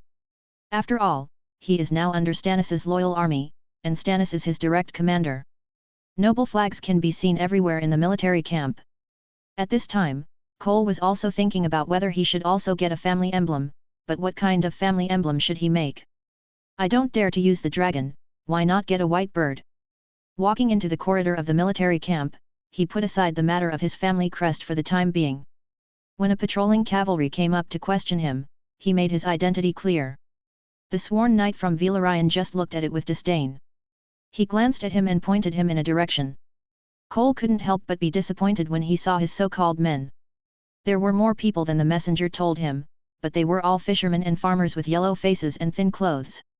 They had harpoons and wooden spears in their hands. There were about 200 of them. People, these are recruits temporarily recruited from around Dragonstone Island. Compared with the private armies of noble men, these people are like lambs about to be sent to the slaughterhouse. Of course, no one has high hopes for them. Looking at the simple faces, Cole he sighed helplessly.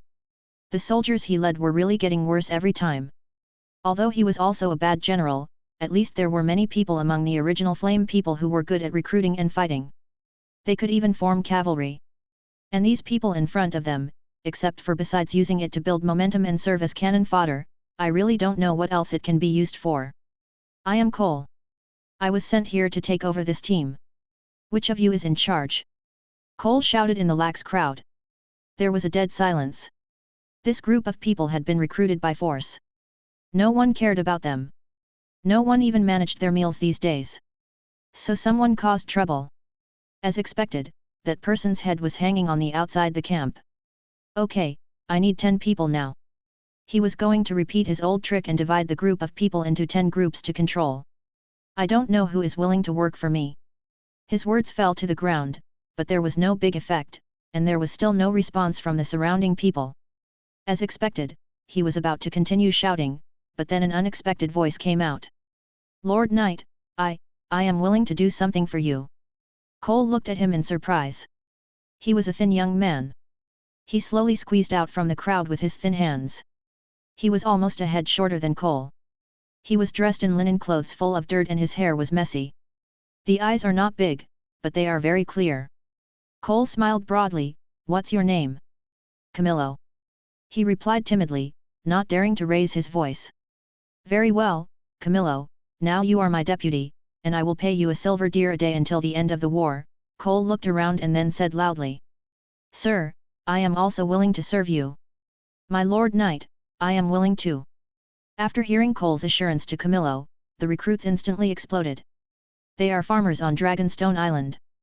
They all work in farming or fishing. Being recruited into the army is compulsory and unpaid.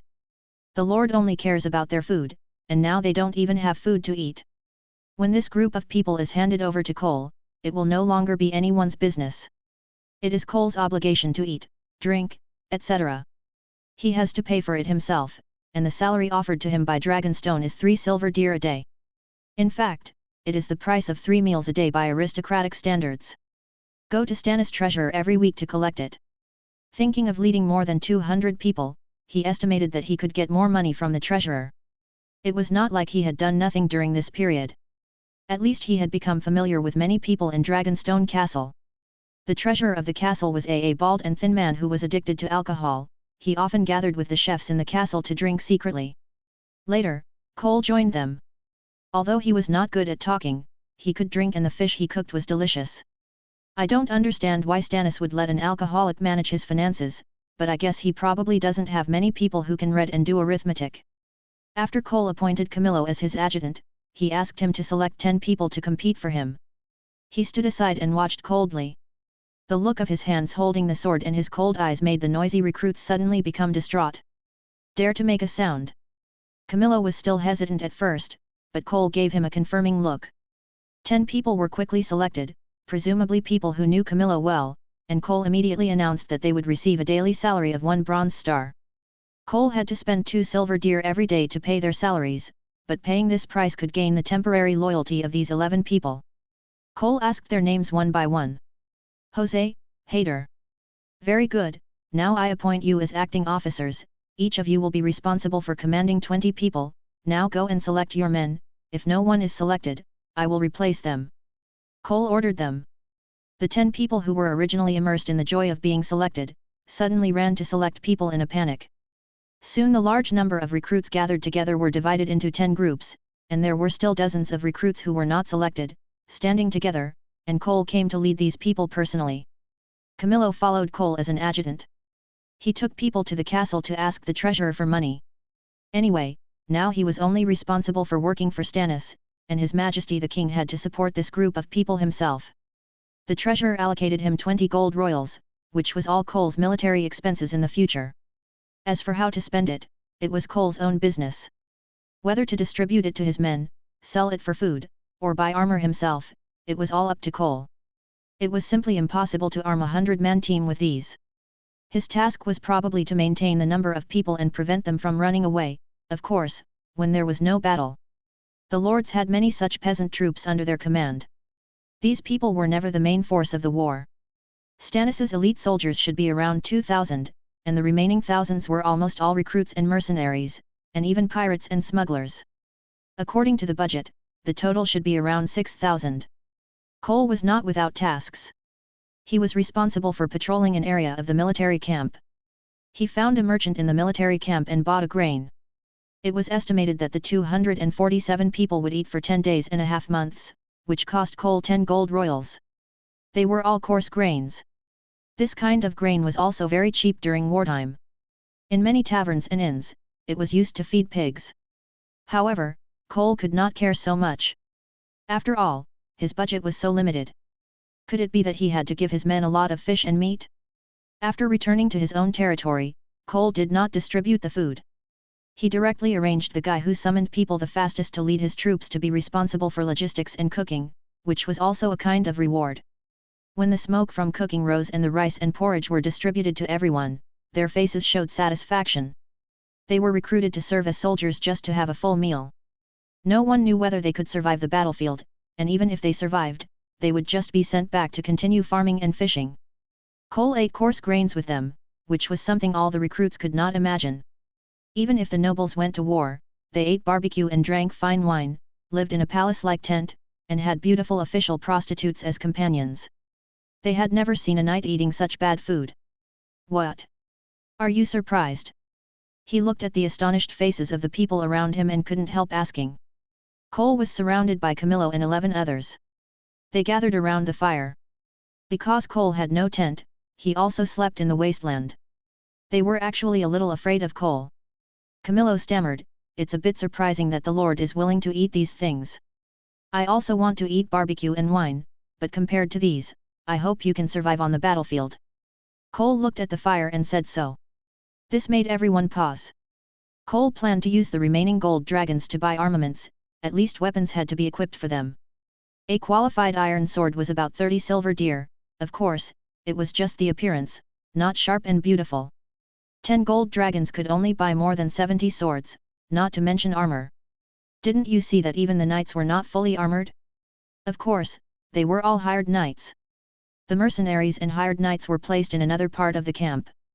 There were not a few of them, more than 1,000. They all provided their own swords and armor, which was considered a medium-level combat force in the army. The superior combat force was composed of the standing army of the lords. For example, the wealthy Tywin had 4,000 personal troops, half cavalry and half infantry. Stannis's own personal army also has 600 soldiers, all of whom are standing soldiers of Dragonstone. The personal soldiers will surround the lord, and you can tell by looking at their flags. The tent in the center of the camp is where Stannis's personal army is, and the fluttering crown stag flag is raised high. Cole's camp is not far from Stannis. If someone wants to recruit them to carry goods and armor, then they can't refuse. After all, this is one of the few roles of new recruits. The next day, Cole went to the blacksmith to buy iron swords. He only bought 20 iron swords, and he used the rest of the money to buy iron spears, which are actually wooden tips with some iron inlaid. This kind of weapon is very cheap, and Cole bought one for almost everyone. During the camp, Cole took turns to send teams to fish. During the march of the army, the troops were often organized to hunt to increase military rations. He asked everyone to do puncture training every morning. As for the others, he did not dare to ask for extravagant things, nor did he dare to overtrain. He only asked them to understand military orders. At noon, they were on their own.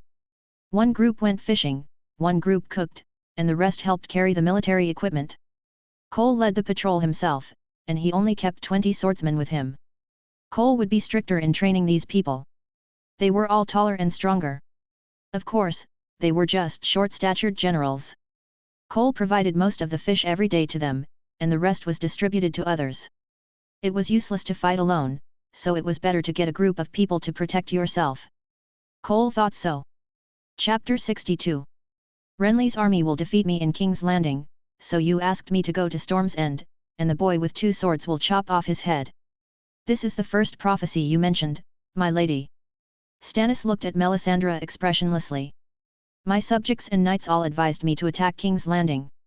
Yes, your majesty.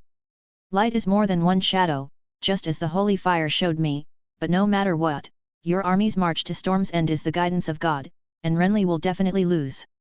I hope your Lord of Light did not lie to me. After Melisandre came out of the hall, she stepped out of the castle and headed towards the military camp. Cole was returning from patrol at this time, and Camillo, who was stationed in the camp, came up to help him take off his armor. You are an adjutant, not my subordinate, Camillo. He just laughed. My lord, I heard that the adjutants of the maesters are responsible for taking care of their daily lives. I think the knights must be the same. After a few days of getting along, Camillo has restored his original attitude. After all, Cole is not an overbearing dignitary. Of course, no one in the camp dared to really provoke him. They saw that guy being killed by Cole with a sword 2 days ago. The boy tied up a prostitute and was discovered by Cole on patrol. It was not enough to just take the prostitute for free, but the attack was extremely vicious. When Cole and his men found the woman, they were already breathing more and breathing less. Stannis had originally banned prostitutes from moving around in the camp, and even the entire Dragonstone Island banned this kind of business. No matter how the man begged for mercy, Cole did not turn a deaf ear to him and stepped forward with his sword. The boy even drew his sword to resist, but Cole slapped him away with a sword, and then pierced his throat with a short blade. The momentum he showed at that time completely shocked the recruits. My lord, Joser got a fat cow and is roasting it, waiting for you to come back. Camillo said to Cole after taking off his armor. Cole was a little curious. Fat beef? How did you get it? Hey, you know how clever Jose's hands are. He won the bet with the mercenaries next door. Jossie is a senior gambler. It is said that when he was caught in the military camp, he was still betting with others, but he was caught by everyone. Now he is all under Cole's hands. Would the mercenaries bet so much? Cole pulled out his gloves. We bet on armor. They were so angry that they lost 2 sets. But they couldn't get enough, so they gave us the fat beef they just got. It's a good cow. I saw it sizzling. I heard that the mercenaries raised a lot of money to buy it. Be it gambling, don't make people angry. There is no need to think about it. It must be these scumbags who set a trap for the mercenaries. The profession of mercenaries is to muddle through. It is normal to raise money to buy beef to eat. After all, they are going to the battlefield. We brought more than a dozen brothers to get the beef. Camillo smiled. This cow is considered private property, and Cole will not ask them to share the cow with everyone in the team. Go buy some wine from the merchant. Cole handed him a few silver deer. Okay. Camillo took the silver deer and ran out. Cole walked towards Jose's camp. On the fire, a crackling cow was roasted with a thick wood pierced through the whole body and roasted on the flame. Oh, Lord Cole! Jose got up quickly. I heard that you brought a fat cow here. Cole smiled and took a look at the roasted cow. I'm waiting for you.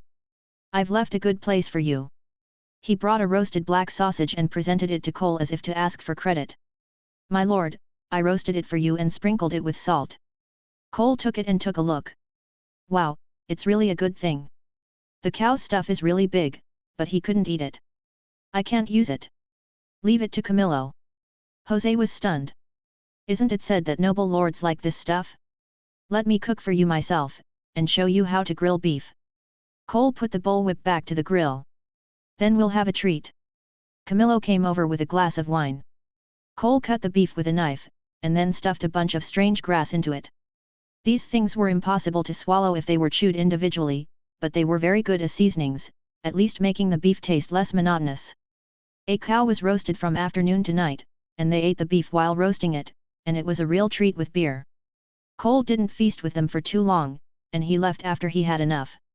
Such an unserious military camp is the norm. For a group of people who are about to risk their lives, why can't they eat and drink? They are about to go to war, so can't they enjoy themselves? Didn't you see that the nobles also enjoyed singing, dancing and drinking? Sir, there is a man dressed as a priest looking for you. Camillo found Cole, who was sitting by another fire. After returning from patrol every day, he would walk among the crowds one by one. In the past, Camillo would follow him, but today, the roasted beef must have tasted too delicious. Look, there is still oil stains around his mouth. Cole would listen to their stories and share his own experiences. This was learned from Maester Iman. That's why Cole got so familiar with these people in just a few days. Anyway, Cole's impression of this civilian army is that they don't talk much, but they are kind and knowledgeable. But when it comes to killing people, it's another look. Priest. Cole didn't remember what priest he knew. Then, with his head full of doubts, he saw a woman in a red robe. She was wrapped in a red robe, and her graceful figure was revealed. There was a huge red gem on her chest, a head of flaming hair, and her eyes were indifferent and motionless, looking a little cold. Cole had a rough guess in his heart when he saw the red robe. Sir Cole. She smiled softly. Cole just looked at her fearfully. Of course, what do you want? Maybe we can talk. Cole shook his head. He was actually a little scared of this kind of person. Who knows what she knows? What if the King of Light let her see his white dragon? Cole didn't want to know what her purpose was. I don't know you, ma'am. And I advise you to stay away from here. I just executed a rapist the day before yesterday. She just smiled mysteriously. I brought the king's order. Colton paused and said, if His Majesty Stannis gives the order, a herald will come with the banner of the crowned stag. She actually took out a banner from under her sleeve.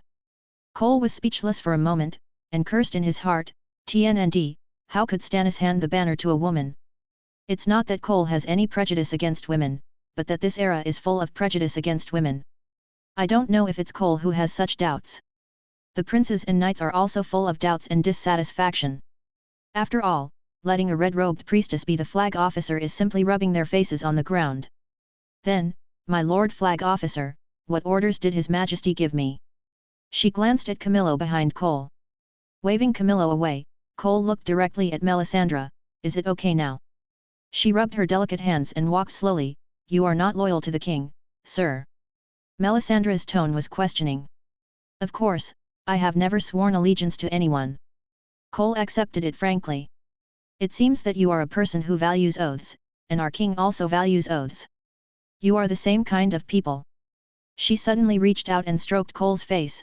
The son of prophecy will not fight alone, he needs your help. Cole was stunned for a moment, then slapped his hand away. Watch your behavior, ma'am. I don't believe in your so-called king of light at all. Since he wants to save the world and save the people, then he can go. I will stay away, but please don't implicate me. Hearing this, Melisandre laughed instead of being angry. The lost lamb will eventually step into the arms of God. The two walked to a torch. She stared at the flames in a trance, and then said in a soft voice, "Look at this flame, child. What do you see?" Cole stared at the flames, and in a straw tent, a blood-stained dragon egg was placed in a man's arms, and there was a woman crying. "You have the scent of blood magic, although it has faded." Melisandre whispered in his ear. "This is a curse, caused by the blood of the closest relatives." Cole thought of his memorable dreams. "I have had some strange dreams." Melisandre narrowed her eyes slightly. "What kind of dream?" "A scale, I stand on one side of the scale, and on the other side is a Pegasus, with a long braided man on his back." Cole's heart trembled, and he realized that he had fallen into her trap. It seems that she used these means to attract a large number of believers, known as the Queen's Party. "Priest of the Lord of Light, what do you want?" "It's a waste of time on me. It's better to let the Lord of Light predict more about His Majesty Stannis, and it's best to let him win this battle. He will win. He is the true son of prophecy. It was destined from the moment he pulled out the sword of light that he would lead the world to break the long night. The messenger of light." Cole smiled slightly. "I know who the enemy your god is talking about. The warriors who resist the White Walkers are on the wall. You should go there to find your savior." Melisandre's eyes flashed with a trace of helplessness. Cole's words were beyond her expectations. But she still firmly believed in her interpretation of the prophecy. Stannis was the son of prophecy. "I can avenge you and track down the person who cast blood magic on you." Melisandre finally stated her purpose. "What do I need to pay?" "Offer your loyalty to His Majesty the King and win this battle for him." Cole couldn't help but laugh. "How can you be sure that I can let him win? I don't think I have such great ability. If one person can lead the victory on the battlefield, then what are these soldiers for?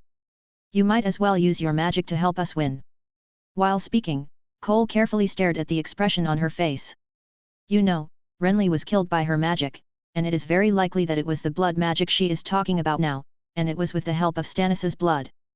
Melisandre's face was normal, without any ripples. "Tell me how to prevent magic. I can try my best, but there are some things I can't do alone. I need you to convince His Majesty Stannis." Cole suddenly said seriously. "Okay. Then happy cooperation." Chapter 63. Is this the thing? Cole took the ruby necklace that Melisandre handed to him. Compared with the huge gem on her chest, this ruby looked like a dim star compared to the bright moon. This gem is a detection method from the Red God Temple. Whenever she sees the gem glow, she will know that her magic has been used successfully. When its light begins to flash, it means that the power of magic is approaching. Melisandre explained. "But how can I defend against magical attacks?" Cole asked what he was most concerned about. Melisandre glanced at him casually. "The cost of activating magic is not small. Different magics have different ways of dealing with them, and blood magic is undoubtedly a difficult one to solve. This kind of magic requires the blood of blood relatives as the trigger. The closer the blood is, the stronger the effect of blood magic. Blood magic requires life as a sacrifice to ask the god of death, and the initiator will also be implicated and consume his own life flame. If a person has a strong life flame like His Majesty, even blood magic will not be able to hurt him. But if you want to interrupt the activation of blood magic, you only need to drip blood into the flame and chant this spell. Varamiha." Melisandre chanted a long spell. Cora chanted it again according to her accent, and the red-robed woman corrected a few pronunciations for him. As Cole chanted, the ruby in the necklace began to glow slowly, and it seemed that the magic was activated. He noticed that Melisandre was stunned. "I will keep my promise and give my own advice, but war is never a verbal thing. There are countless factors that influence a war, and my ability is limited." Melisandre looked at him with a complicated look, which made Cole a little confused. He actually admired this red-robed witch. Although it seemed that she was bewitching Stannis, it was undeniable that she had been working for Stannis conscientiously and responsibly, and Stannis must know this. There were really not many capable people under Erlu, and after he killed Sanlu Renly, his subordinates were even more like 2 5-year-old fence-sitters. Cole wore the ruby around his neck. With this thing, at least he would not be at a loss when dealing with magic in the future. Camillo, take a few brothers to escort this lady back to the castle. Cole called his deputy. He had a lot of fun drinking last night, and his face was still a little tired at this time. Cole went to inspect the morning exercises of each team. In fact, he was just holding a spear and piercing there. I don't know if this will be useful on the battlefield. Cole walked to the training ground of his personal guards, where they were training one-on-one against each other. Hey, little Roka, watch your feet. Little Roka, who was about the same age as Cole, jumped up and down with a sword in his hand. People who didn't know him would think he was boxing. Hearing Cole's words, Carlo stood up quickly, and then a piece of wood hit his head. Cole walked over to correct him with a sense of disappointment. Although he was also a half-baked man and had little training experience compared to the coach of the Great Wall, he had really fought on the battlefield and knew how to better save his life on the battlefield. Although jumping can make the body more flexible, it is better to be steady and protect yourself while thinking about killing the enemy on the battlefield where swords and arrows are flying. Cole spent a lot of effort on the training of these 30 people. Some of the sneaky ones were replaced by him and thrown into the hunting group and the transport group. In the past 2 weeks, their training has indeed achieved considerable results. With the same training, under Cole's supervision and careful teaching, they seem to be much stronger than the other 10 groups. Their training volume is greater, and Cole will also focus on their physical fitness and discipline training. Of course, they also keep up with their food. This is how they have achieved such results. They can't be called elite soldiers, but at least they are qualified recruits in this era. In order to supply them, Cole even asked 3 groups of his men to go fishing. For this imbalance, there must be complaints in their hearts, but no one dares to say anything. Cole is also helpless. He wants to train everyone, but his energy is limited, and food is also limited. Even if he has spent so much effort, he can only train them like college students after military training. It is still unknown how they will perform on the battlefield. Camillo is a smart boy. It is said that he used to be a street urchin in the village. He did some sneaky things all day long, but no one caught him. As a result, he was sent to the military camp by the villagers to make up the numbers. He knows how to speak nice words and is thicker-skinned than the dull-headed Namua fisherman. He is leading people back with a triumphant look. Seeing his arrogant look, Cole can't help but want to kick him. Camiro walked to Cole's side as if to ask for credit. Sir Cole, the beautiful lady has been sent back to the castle. Didn't say anything you shouldn't say. Cole still remembered the scene of him molesting the prostitute. He scratched his head, as if he was still embarrassed that Cole had caught him. How dare I, sir? Camiro is a fool, and he also knows that people living in the castle should not be messed with.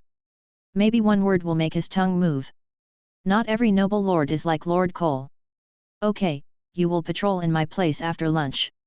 I have something else to do. Cole threw him a sword. Practice well, don't be killed by the enemy as soon as you go to the battlefield. I don't want to change an adjutant. After having lunch with his guards, Cole walked towards the sea with a bag in his hand. Gradually moving away from the crowd along the coast, a white shadow glided from the sea. After a period of growth, the white dragon has grown to the size of a swan. With its silver-white color, it is difficult to tell what it is when it soars in the sky. These days, the white dragon has been hunting on the sea. The dragon's wings have become much stronger during the training. At least he can now chase sea eagles in the sky. When he soars in the sky, he looks like a white bird. Cole changed the bag on the white dragon's feet. Inside was a bunch of newly caught sea fish, all of which were difficult to catch in the distant sea and sold at a high price in the market. There was no way Cole was too poor now. These fish were more popular with the nobles and tasted very delicious. Cole would let Camillo sell them to the kitchens of those nobles. Generally speaking, such a bag of fish can be sold for 2 to 3 silver deer. After all, this kind of fish is really difficult to catch in the near sea. The white dragon brought the beef and mutton that Cole brought back to the nest. This is a crack covered with dragon crystals. The white dragon would pick out dragon crystals from the wall every day to use as digestive tablets. Then he rushed to the sea and soared in the direction of the sea breeze. The wind and waves of the narrow sea rose and fell. I don't know how many ships sank in this sea. Even in the sunny days, the waves of the narrow sea were turbulent. At a bay, the white dragon turned and flew in. The wind and waves in this bay were more fierce. The huge waves were like the claws of the devil rubbing the rock walls of the cliff. There were only a few shallows where ships could be moored. At the most dangerous place in the wind and waves, a thick fortress stood on it. Looking from the sky, the fortress was wrapped in layers of outer walls. The thickness of the wall was unknown. It was many times thicker than that of Dragonstone Island. The whole castle was like a tower, with a towering spire in the center from the sky. From here, you can have a clear view of the situation on the sea and the pedestrians on the ground. This is Storm's End, one of the solid fortresses that began in the Dawn Age.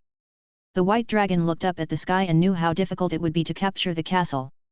Although the direction of the war has not yet been determined among the soldiers, Cole knows that Stannis will definitely come to besiege Storm's End. Renly's 60,000 troops have already marched in the direction of King's Landing, with great momentum and unstoppable force. Almost all the nobles in the south have responded to his call, which shows how great his reputation is among the nobles. If Stannis wants to ascend the Iron Throne, he cannot avoid the confrontation with Renly. If Melisandre does not use the Shadow Killer to assassinate Renly, the chances of Dragonstone winning are not great at all. The only one who can compete with Renly is the navy, so the battlefield must be moved to the sea. If they take down Storm's End, they can fight 10 with 1. With the Royal Navy of Dragonstone docked in Shipwreck Bay, their supplies can be transported from the sea. If Renly wants to besiege the city, he must fight a naval battle with them. Cole knew that Melisandre would eventually give birth to a shadow assassin to kill Renly, but since he had already agreed to her, he still had to do some superficial work. The purpose of the White Dragon's inspection this time was to observe the weaknesses of Storm's End. First of all, Stannis's army was limited in number, and he had to surround Storm's End quickly to prevent the castle from gathering troops. To steal Renly's house, he would definitely send troops in groups, and Cole knew that he would come in person. Cole's suggestion was to take down Storm's End before the arrival of the Sanlu army. Stannis's original approach was definitely extremely clever, just killing one person and taking down a city. Attacking the city is inferior, and attacking the heart is superior, so Cole's first thought was to take down Storm's End without a fight, but after thinking carefully, as long as Renly was not dead, the castle would not be an isolated city, and they had no reason to surrender at all. Then the only way to attack Storm's End is to use surprise troops and win by surprise, and infinitely magnify the advantage of the castle's weak points. It is best to steal the city, but it is also the most difficult. Sir Cortana y Penrose, who is now appointed by Renly as the acting lord of the castle, is not as careless as Ed Muir of Riverrun. It's not that Ed Muir is a fool, but that he has a poor sense of war compared to his nephew Robb, and is easily influenced by others. He ruined Robb's plan among the original 5 kings. Sir Cortana y Penrose is an experienced commander, and Cole doesn't know him well enough. He knows Ed Muir because of the funny point of the boy shooting arrows in the series, which aroused his curiosity. Cole was holding a piece of paper and drawing the defense of Storm's End until a detailed drawing appeared. Cole started writing something on the defense drawing. Chapter 64. Has he been to Storm's End? How dare he speak so brazenly? Stannis handed the scroll to Melisandre. I grew up there. 10 years ago, I led people to guard there for a whole year until Robert's brother Ned Stark led troops to help. The red-robed woman knew that her king had a deep grudge against his elder brother. I forgive him only because he was deceived by the world and thought that Joffrey, who sat on the Iron Throne, was the king. But a young boy really thought that he could despise all the castles in the world by fighting a beautiful battle with his cleverness. Melisandre took the scroll and slowly unfolded it. A secondary scroll fell out. It was a blueprint. She bent down to pick it up. Her eyes, burning like copper fire, stayed on the blueprint for a moment. She said in a pleasant accent from across the narrow sea, "Maybe you should look at this blueprint, Your Majesty." Stannis took the blueprint back and paused for a long time. People who are familiar with him should know that he was shocked by the content of the blueprint. This is an extremely detailed map of the inner city of Storm's End, in which the defenses of the equipment are marked one by one. Even someone like Stannis who is familiar with Storm's End would find it difficult to draw such a blueprint. Stannis unfolded the scroll and read the words again. Your Majesty Stannis, the noble ruler of the 7 kingdoms and protector of the realm. The following are some suggestions I have made for our army's strategic goals. According to rumors in the army, you seem to be interested in marching towards Storm's End, so I hope you can send troops to seize Storm's End as soon as possible and take control of Storm's End before the reinforcements of Lord Renly Baratheon arrive. His idea is very bold. Stannis said this after reading the letter from beginning to end. If I had enough troops, I would never adopt such a ridiculous suggestion. You still have the Lord of Light, Your Majesty. Lady Celis walked into the hall. The Lord of Light asked me to hand over my fate to a young boy. A trace of sadness flashed across his face. Stannis also wanted to lead the army to take back the throne himself, but his army was only 6,000 people, and Renly was 10 times his. Devon, tell all the lords and knights that I will hold a station meeting at noon tomorrow. Stannis shouted to the servants outside the door. Devon Seaworth is the son of the Onion Knight Davos, and was taken in as his attendant. Yes, Your Majesty. The 11-year-old boy answered outside the door, and then heard his hurried footsteps. Cole was writing and drawing something with a book. Camillo was an illiterate boy, so he could only sit aside bored. Lord Cole. A new soldier under Jose ran over in a hurry. Acting Officer Jose was surrounded. Camillo stood up in shock. Gangsters like him are generally more loyal. Jose and him are from the same village, and gamblers and second-rate people are mixed in the same way. Don't get excited, Camillo. Cole closed the book and stood up slowly. Go get my armor first. Camillo quickly moved the pile of chain mail, and there was also a grey-black cloak with a white bird surrounded by flames on it. To outsiders, this is a family crest that flatters. Everyone in the military camp now knows that King Stannis believes in the Lord of Light, and the Lord of Light is the Lord of Flame and Shadow. Hanging the 2 swords on his belt, Cole called the guards and walked towards the mercenary camp with great momentum. Stannis recruited a lot of mercenaries from Essos, including several small mercenary groups. Jose and his men were trapped in the tent of a small mercenary group. At this time, they were pressed to their knees on the ground, surrounded by people watching the excitement. The guards pushed the crowd away, and Cole strode through the aisle. His figure was not revealed, but his voice was first heard by Asser. Jose, is your sword for kneeling? A handsome young man with silver hair, this was Asser's first impression of him. This hair color is rare in Essos, and even less in Westeros. He first looked at the emblem on the cloak, a white bird, which was a family he didn't know. It should be just a small and unknown family in Westeros. Your subordinates have dirty hands. Assel, the leader of the mercenary group sitting in the tent, pinched his beard and looked at him with contempt. In the free trade city, we will chop off those who have dirty hands and feed them to wild dogs. Cole ignored his eyes and walked to the side of Jose. Stand up and tell me what happened. Yes, Lord Cole. Jose raised his bruised head and staggered to his feet. They lost the bet and didn't want to admit it, and they also falsely accused us of tampering with the dice. Cole glanced at Assel, the leader of the mercenary group. How do you want to solve it? Leave the hands, or ransom. Assel leaned back and stood up, his hands spread on the chair, and there was a naked woman on the bed behind him. Cole drew his sword, then let the sword speak. Assel's expression paused. Are all the nobles in Westeros so direct? He grinned, I like your personality. He reached out to his subordinates to take the sword, and then a horse suddenly came from afar. Captain Assel, His Majesty the King has ordered you to come to the castle tomorrow at noon to discuss the war. The shield emblem hung on the side of the cavalry's horse was a crowned stag, the guard in the castle. When the cavalry saw Cole, he saluted, Sir Cole. He followed the princess every day in the castle, so these guards naturally recognized him. His Majesty the King asked Devon to find you. I didn't expect you to be here. Axel's eyes moved between Cole and the cavalry. He could feel the cavalry's respect for this silver-haired boy. Could he be someone of great importance? In fact, the origin of this respect was just that this cavalryman happened to be a commoner. The bard exaggeratedly portrayed him as a grassroots knight like the tall Sir Duncan, which was naturally very popular among the common people. Axel's eyes were fixed on Cole, from silver hair to purple eyes. He suddenly realized that this TND was the image of a Valyrian. He thought of Lord Velaryon who sat in the honourable seat below Stannis at the banquet. Cole nodded to the cavalry. He seemed to have to pass on a message to others, and then rode his horse to other camps. May I know the name of this knight? When Cole turned around, Axel had already put on a smiling face. He was just a small mercenary group in Essos, and the entire group had only about 200 people. At first, Cole was so arrogant because he was surrounded by unarmored peasants. He was not afraid of some small lords and knights, but it was another story for a giant like Valerian. Cole. Axel frowned when he didn't hear his last name for a long time. I don't want to kill anyone, but if you want to fight, I'll accompany you. Cole's eyes swept over like a sword. He knew the limit. He was indeed standing up for his men to establish prestige, but killing people in the camp now would definitely be a stupid thing, especially in Stannis's camp. He laughed, you have such a bad temper. I hope you can still be so arrogant on the battlefield. When Cole led his men back to the camp, Jose followed behind him with a guilty look on his face, and his tone of voice was also a little angry. Sir, I didn't expect them to be so unruly. Rules are always set with fists.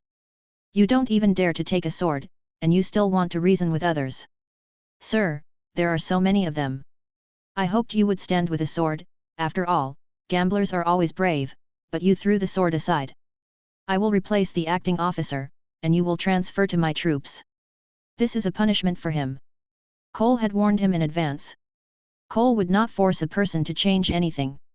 For a gambling addict like Jose, if he wanted him to quit gambling, it would be more uncomfortable for him than having sex with his wife. But some people let their wives and daughters do that kind of thing in order to get gambling money. Jose lowered his head silently, his eyes looking at Cole's back. In fact, before this, his respect for Cole came more from his identity as a knight. A boss who is willing to stand up for himself, isn't such a person worth following? Camillo also thought so. Cole knew that if he wanted people to work for him, he had to show his attitude. If they were willing to stand up for them at this time, then they would be willing to block the sword for him on the battlefield. Of course, this is not absolute, but it is an effect. There are too many accidents on the battlefield, and he still feels scared. In fact, he is not willing to rush forward with a sword without a full body of heavy armor. Anyway, he can wear it, but he has no money. People in the rivers and lakes are helpless. His status is destined to prevent him from making plans, but he carries a sword and kills the crowd. Who cares, as long as he is alive and gets the dragon, then the world will be big, and he will be free. This time standing up for his subordinates is just a small episode in daily life. Usually, there are fights in his own camp, which will test his decision-making. Fortunately, His Majesty is high enough. Even if the king is here, his words may not be effective. Moreover, he was fair enough in dealing with things, never showing partiality, and if there was any objection, he would draw his sword.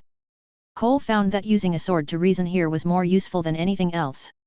At noon the next day, the Night Lords and the mercenary leaders came up to the castle one after another to have lunch with the king. It was a depressing lunch, the soldiers bit the black bread in big mouthfuls, and there was not even any wine. No one dared to make a noise. On the right side of the king was a beautiful red-robed woman, and on the side of the red-robed woman sat a noble lady. If you didn't know, you would think that the red-robed woman was the king's queen. When Cole came, the servant led him to his position. He was placed below Earl Valerian, and his status was the first person under the earls. Assel, the leader of the Blood Scorpion mercenaries, couldn't help but secretly relieved in his heart. It seemed that this silver-haired boy was really not simple. Fortunately, he didn't offend anyone. Chapter 65. Diulius. Even rat meat has become a luxury product in the city. Tyrell rode his horse through the streets of King's Landing, and there were confused people everywhere on the roadside. Every bite you eat now is more than 5 or 6 times that of the past. You know the Golden Dragon doesn't work at this time. Those merchants really deserve to die. He was cursing, flanked by a dozen Lannister Red Lion guards. There is also a carefree Golden Robe Guard. Now Bronn is the commander-in-chief of the Capital Guard. The entire King's Landing Guard should be about 6,000. Slint, the previous captain of the City Guard, tripled the number of people during his tenure, which resulted in such a scale. However, in Tyrion's view, these so-called golden robes are not even as good as the hundreds of barbarians he brought. Zira and Shagga from the Black Ears and Stone Crow tribes came to King's Landing with him, and are now placed in a tavern by him. Most of the free people are either still fighting with Dad in the north, or have returned to the Minjio Mountains. When he thought of the free people, he would remember the boy, something he didn't know until he arrived in King's Landing. What an idiot! You haven't even slept with me. Why are you trying to be so strong? Come to King's Landing with me. Sometimes when he was drunk, he would curse in a certain direction. Go away, don't block my master's way. The captain of the guard leading the way was yelling at a woman holding a child. Viller, stop your rudeness, you are talking to a defenseless lady. The captain of the guard paused, then lowered his head. Tyrion got off the horse, his legs still twitching when his feet landed on the ground. He walked up to the woman who was taller than him, with ragged clothes, grey face, and messy hair. Madam, I am the king's agent. Prime Minister, if you have any grievances, please tell me and I will seek justice for you. The woman knelt down, tears bursting from her eyes, and kept saying, Prime Minister, please save my child, please save my child. He looked at the swaddle in the woman's arms. A thin baby under 1 year old was sleeping soundly. Is someone trying to hurt you? Or? Before he could finish his words, the woman interrupted him. She was crying and her words were unclear, but Tyrion still understood her request. She needed food. Tyrion looked around, his eyes full of hunger, like wild beasts.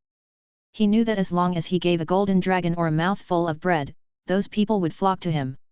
Even sanity cannot endure hunger. Vilal, bring this lady and her child. Their destination was a tavern next to the Gate of the Gods, where the free people were placed, and of course his lover she. At the tavern, Tyrion asked the cook to make a meal for the woman and gave her some silver deer. I thought you were attracted to her and were going to kiss her flea-filled hair tonight. Bronn said as Tyrion sent the person away. This woman probably came from Flea Bottom. I heard that cannibalism has started over there. This is your dereliction of duty, Bronn. I made you the commander-in-chief of the city guard not to sleep with prostitutes all day long, but to protect the order of King's Landing. The mercenary stopped and said, you should let your little knight be the one. He seems to be more eager to become a knight. He is already a knight and a viscount. In fact, Bronn has done a good job, and Tyrion also knows what kind of mess they inherited. People are so hungry that they don't care about order. They just want to eat. Now the whole King's Landing looks like a flea bottom, Bronn said. How much food is coming in today? Tyrion asked. Not much. Although the merchants all know that there is money to be made in King's Landing now, the other two kings have blocked all the roads. The sea route has been blocked by Stannis, while the west and south are blocked by Renly, preventing any caravans from transporting food into King's Landing. The two brothers have cut off all King's Landing's supply lines. The riverlands in the north are now in chaos, let alone where to get food. Keep your men in order, Bronn. I don't want King's Landing to fall to the mob before Renly and Stannis' troops arrive. That would require a lot of manpower, and just these few people can't manage such a big city. Slint has tripled the number of the gold cloaks, Sir Bronn. There are millions of people in King's Landing. That's just minstrel nonsense that only a few years old would actually believe. Tyrion walked into the best room in the tavern. A graceful figure was lying on the velvet mattress. Under her silk flowing skirt pajamas, she brought bursts of temptation. Under the candlelight, she slowly turned around. She rested her arm on her side, wrapped her tall legs around her, and her shadow was visible under her skirt. Tyrion only felt a little dry in his throat. She stretched out her hand to smooth the wrinkled mattress beside her and said in a soft voice, My dear Lannister giant, why don't you rest? There was a continuous sound in the room, rising and falling. After a while, the movement in the house subsided. Tyrion sat on the soft pillow and heard the man next to him say, I don't want to stay with these barbarians all day. He thought about it and realized that it would not be good to put a beautiful girl like Shui Yi with Xia Jie and the others. I'll find a house for you, he promised. As if something satisfied this girl, Tyrion only felt a pair of tender hands moving in the dark night. Tyrion took people back to the Red Keep early the next morning. He could have stayed here directly. He even had the room in the Prime Minister's tower cleaned. Of course, the place seemed a bit ominous. The recent hands of the king had not done anything good. Fate. Jon Arryn of the Eyrie seemed to have been killed, and he even took the blame for no reason. And Eddard Stark of Winterfell, now a wanted criminal, might have died in some ditch. As soon as he entered the inner city, someone came to him and said, Sir, the Queen invites you to go to the conference hall. Tyrion came to the meeting hall with a confused look on his face. All the ministers of the kingdom were already present, and he was the last one to come. He sat down at the long table and said, Good morning, gentlemen. He looked at Cersei, Good morning sister, I was wondering if I could use breakfast. I think I'd like some pork bacon, and a glass of wine would be even better. Cersei just looked at him indifferently, and then said to everyone, Now that everyone is here, Lord Varys, tell them the news. The 8-clawed spider had his hands wrapped in a silk gown and his face was covered with powder. He stood up slowly, then took out a letter from his sleeve and handed it to the nearest finance minister, Lord Peter Baelish. People call him Littlefinger, but he is not tall enough and has a slim build. He is handsome, with grey-green eyes and a beard on his chin. He took the letter and looked at it before passing it to Tyrion.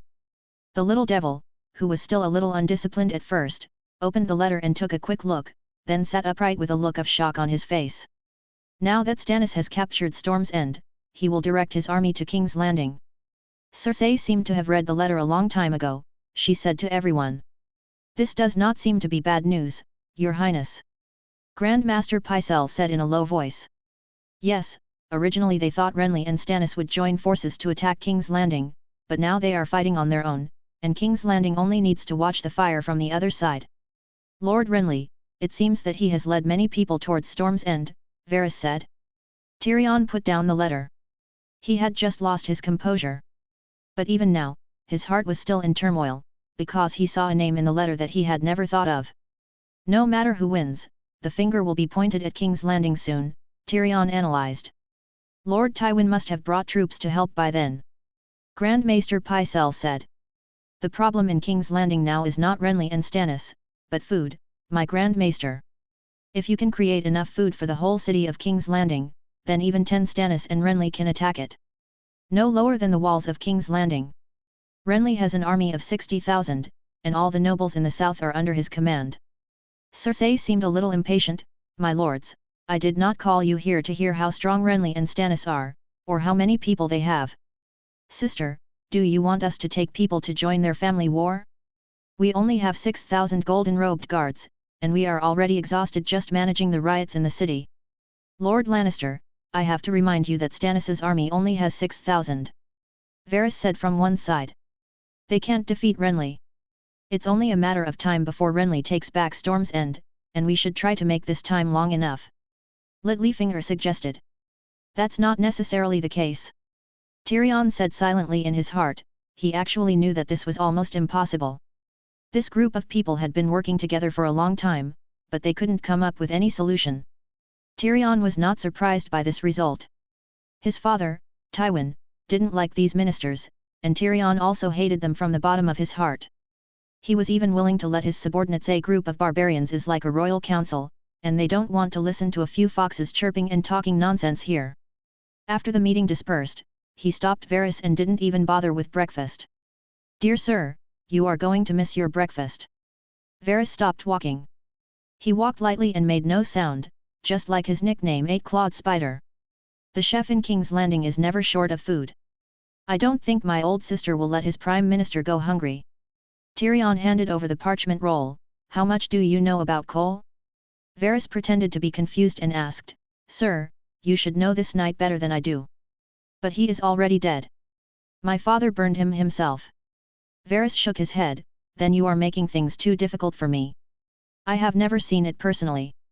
But people say that he holds 2 swords, and he calls himself Cole Julius. This is really a mouthful. His surname was only given to him after he captured Storm's End, and Stannis personally knighted him. His family is a fire-breathing white bird. Varys pondered for a moment.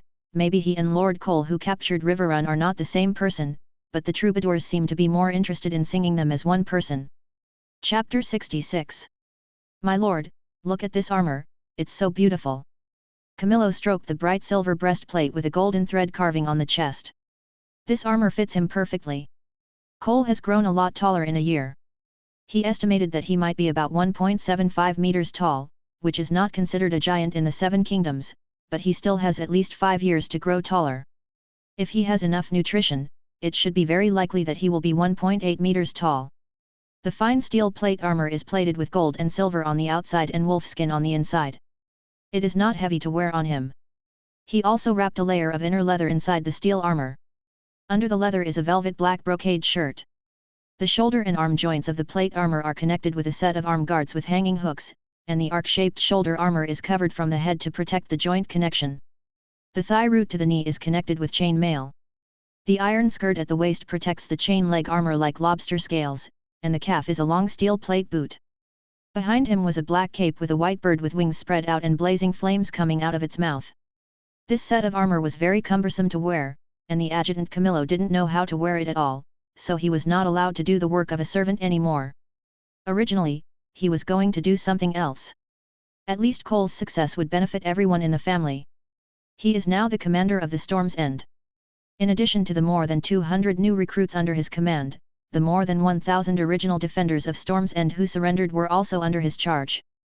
Originally, Camillo was going to manage the 200 new recruits, but he came to help Cole's servants the next day. Not to mention, he is now more familiar with this set of armor than Cole. This set of armor, which combines defense and magnificence, is definitely the work of a master craftsman. The price must be more than 1,000 gold coins, of course, referring to the new gold coins promoted by Litlefing Baelish, the Minister of Finance of the Seven Kingdoms. And this is also the best armor Cole has worn in Westeros these days. But it seems to be just a spare armor for Renly. Lord Julius, His Majesty has summoned you. Stannis's guards came to the door. Cole responded and walked towards the study of Storm's End. Our King of Dragonstone and Stormlands is a busy man, especially after taking Storm's End. Dealing with letters, judging justice, inspecting the army, inspecting logistics, discussing strategies, he is almost involved in everything, and every detail is very detailed. He has almost no personal life and entertainment. Your Majesty, Sir Julius is here. The king's servant Devon reminded Stannis softly. He raised his head, although he was still cold and iron-like, his complexion was much better than when he was in Dragonstone. Come in, Devon will bring him a chair. Cole thanked the little servant for the chair, and then sat down at Stannis's table. The king looked at the man in front of him. He had short silver hair and a handsome face. There was no trace of childishness on his tender face. His blue-purple eyes were as deep as the starry night sky. It was this young man who easily took down Storm's End. Some people say that he has an army made of white birds that flew directly to the castle. He put down the parchment roll in his hand. Lord Celtigar complained to me that he had been eating salted fish for 2 days. You burned all the food in the castle. In order to quickly march out, almost all the baggage was left on Dragonstone, and it would take several days to transport food for 10,000 people. Korra's eyes flashed with helplessness. Wasn't burning food also to force them to surrender? Your Majesty, I remember there is still food in the cellar of the castle. Today's food is the last. After tomorrow, I will not be able to pay for everyone's food. I have asked Montfort Velaryon to send his fleet to transport food, but he said it would take at least 2 days. The two looked at each other and then fell silent. Now half of the troops in Storm's End are surrendered. If the food cannot be guaranteed, it is estimated that there will be variables. Even if it is only 2 days, this is the case when there is no storm at sea. If the food transport fleet is blocked at sea, it will take longer. I do know where there is food. Cole said after a long silence. I don't like to be kept in suspense, sir. Farm. Cole said only one word, but Stannis frowned. He said decisively, I will never rob civilians of their food to feed the soldiers. Cole shook his head, no, Your Majesty. I didn't say I would rob them of their food. When Cole walked out of the door, he couldn't help but sigh, and then walked quickly towards his house. He had work to do again. Taking his own double swords, Cole found Camillo in the castle, and then asked him to greet his brothers. It was his own guards who sacrificed more than a dozen people when capturing the city, and then some were added from the brave people in the battle. While Camillo was calling people, Cole went to find the maester and asked him for a bunch of paper rolls and ink. 50 guards wearing armor and white bird cloaks quickly gathered in the parade ground. The grey-white armor looked neat and tidy. Almost all the latecomers could ride horses, so Cole gave them all war horses, 1 war horse and 1 pack horse for each person. It took more than 50 people to support the logistics of these 50 cavalrymen. Camillo also put on a suit of armor and followed Cole's side. Cole said hello and led his men out of the city. Passing through the heavy city gates and iron gates, 50 riders followed Cole closely. There was a white dot flashing in the sky. Cole did not slow down and went straight to the first farm outside the Wind's End. When the cavalry came like the wind, the sound of the horses' hooves scared the villagers to retreat. Now the army is a plague to them. Many people know that they are fighting recently. These are all farmers who depend on Storm's End. Cole led his troops directly to a small church. The priest inside quickly greeted him. He was a short and fat guy wearing a grey priest robe. A long chain with 7 gods carved on it extended from his neck to his waist. He walked to Cole tremblingly. "My lord, I wonder why you are here." His news was much more sensitive than those farmers. He already knew that Storm's End had changed its owner, and this owner seemed to reject the seven gods and turn to believe in a foreign pagan. The priest's attitude was humble and flattering. He was afraid that this group of people came to arrest him. The leading knight turned around and dismounted, and then walked straight into the church. The priest followed Cole. Cole knew what he was afraid of, but his purpose of coming this time was not to attack the pagans of the King of Light Arhiller. "I need you to gather all the villagers here to the church," Cole said to him. "Sir, this will take a lot of time." He was thinking wildly in his heart, could it be that he wanted to execute himself in front of the world? "I will let my cavalry go together, I am in a hurry." As he said, he found a place to sit down, holding many maple leaves in his hand. The priest led the knights to call people from house to house, and Cole used pen and ink to write Chinese numbers on the leaves, repeating from 1 to 9. After waiting for about half an hour, hundreds of people gathered in front of the church.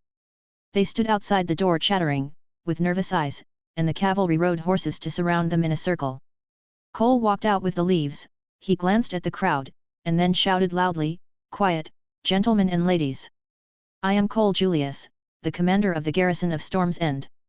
The school city has just sent a message recently that summer is over, friends. Do you know what will happen after a 10-year summer?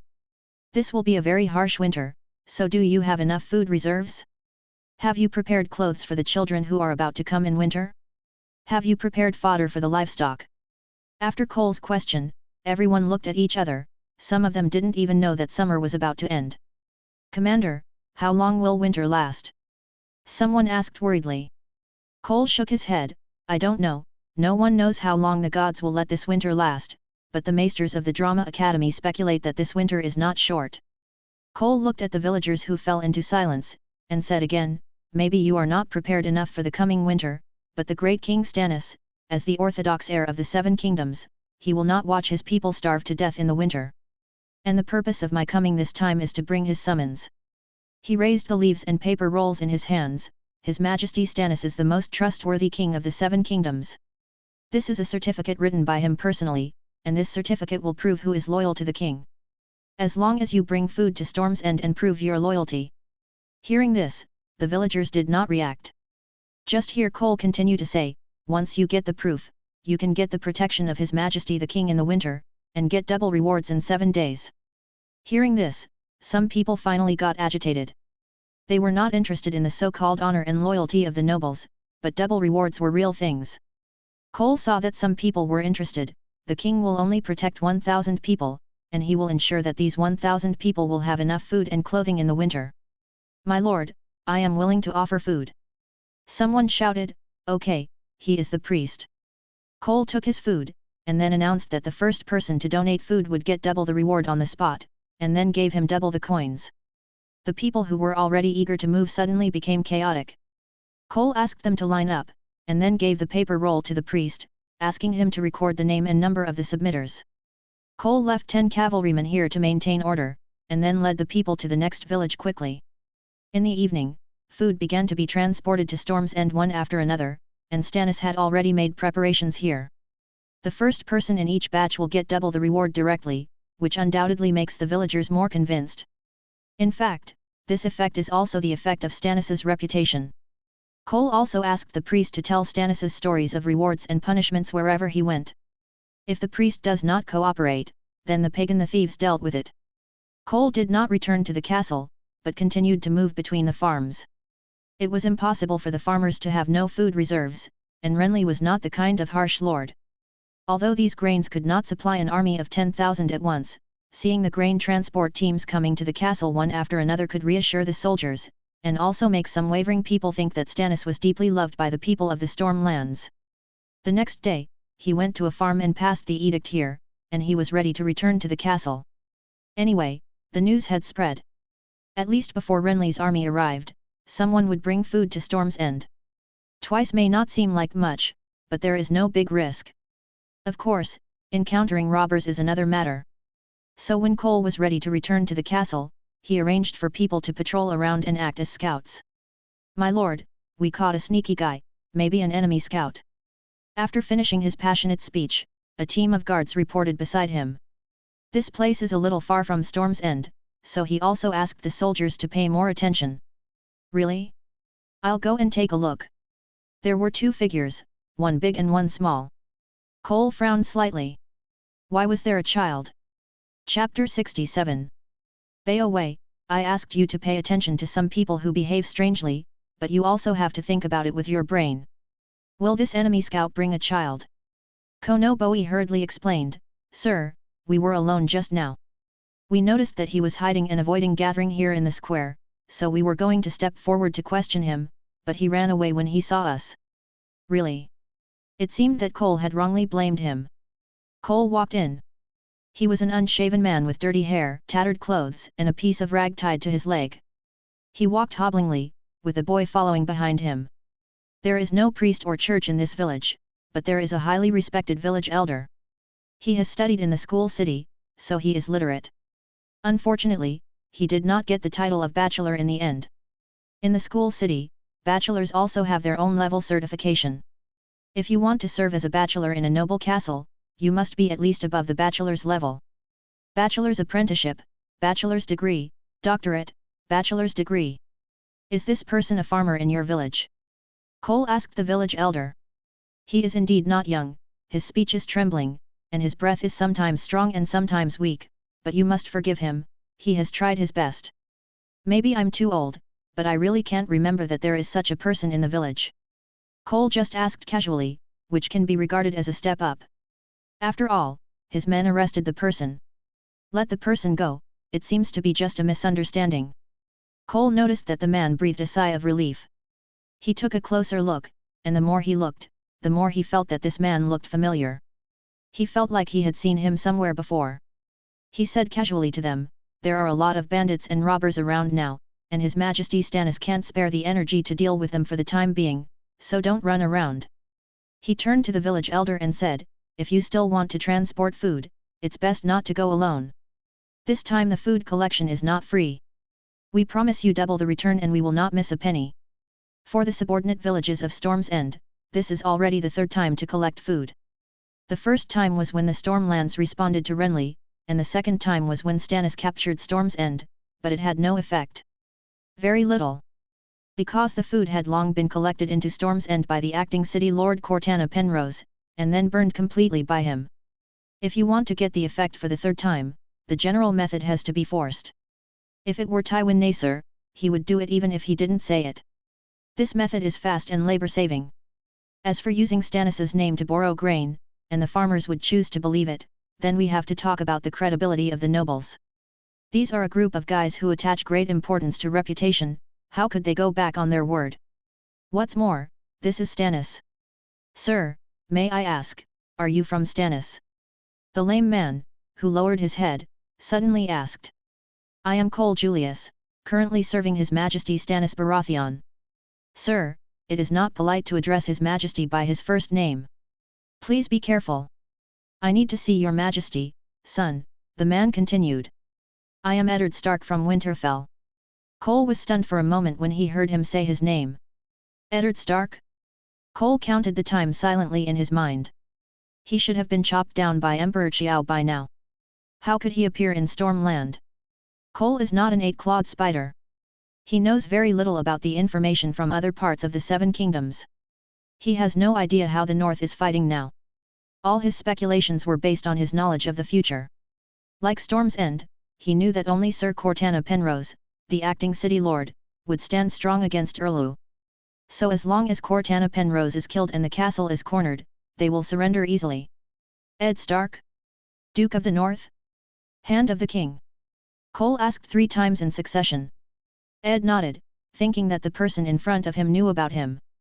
And Ed didn't know this young knight at all. Even though he thought he knew most of the nobles of the Seven Kingdoms, he had only seen the family emblem of the fire-breathing white bird in his life, although it reminded him of the long blue sky in the Aran Valley. Eagle, and the spread-winged silver eagle of House Mallister. Cole looked a little complicated. Although he had doubts about Ed's identity, Cole still gave the father and daughter a horse. Yes, there was a girl next to him. Cole admitted that he was blind, but who would see this dirty look? If Ed hadn't called out Arya, Cole wouldn't even think about the girl at all. You say she's not pretty, she does look like a stable boy shoveling horse manure, but if you take a closer look, her facial features are pretty good and she's definitely not ugly. Cole looked at him frequently, but Arya was keenly aware of it, and she glared back at him. Well, he was just out of curiosity. If this is really Arya, then how can he join the Faceless Men in the future when he and her father are in the Stormland now, or is this actually an experience that is not recorded in the book?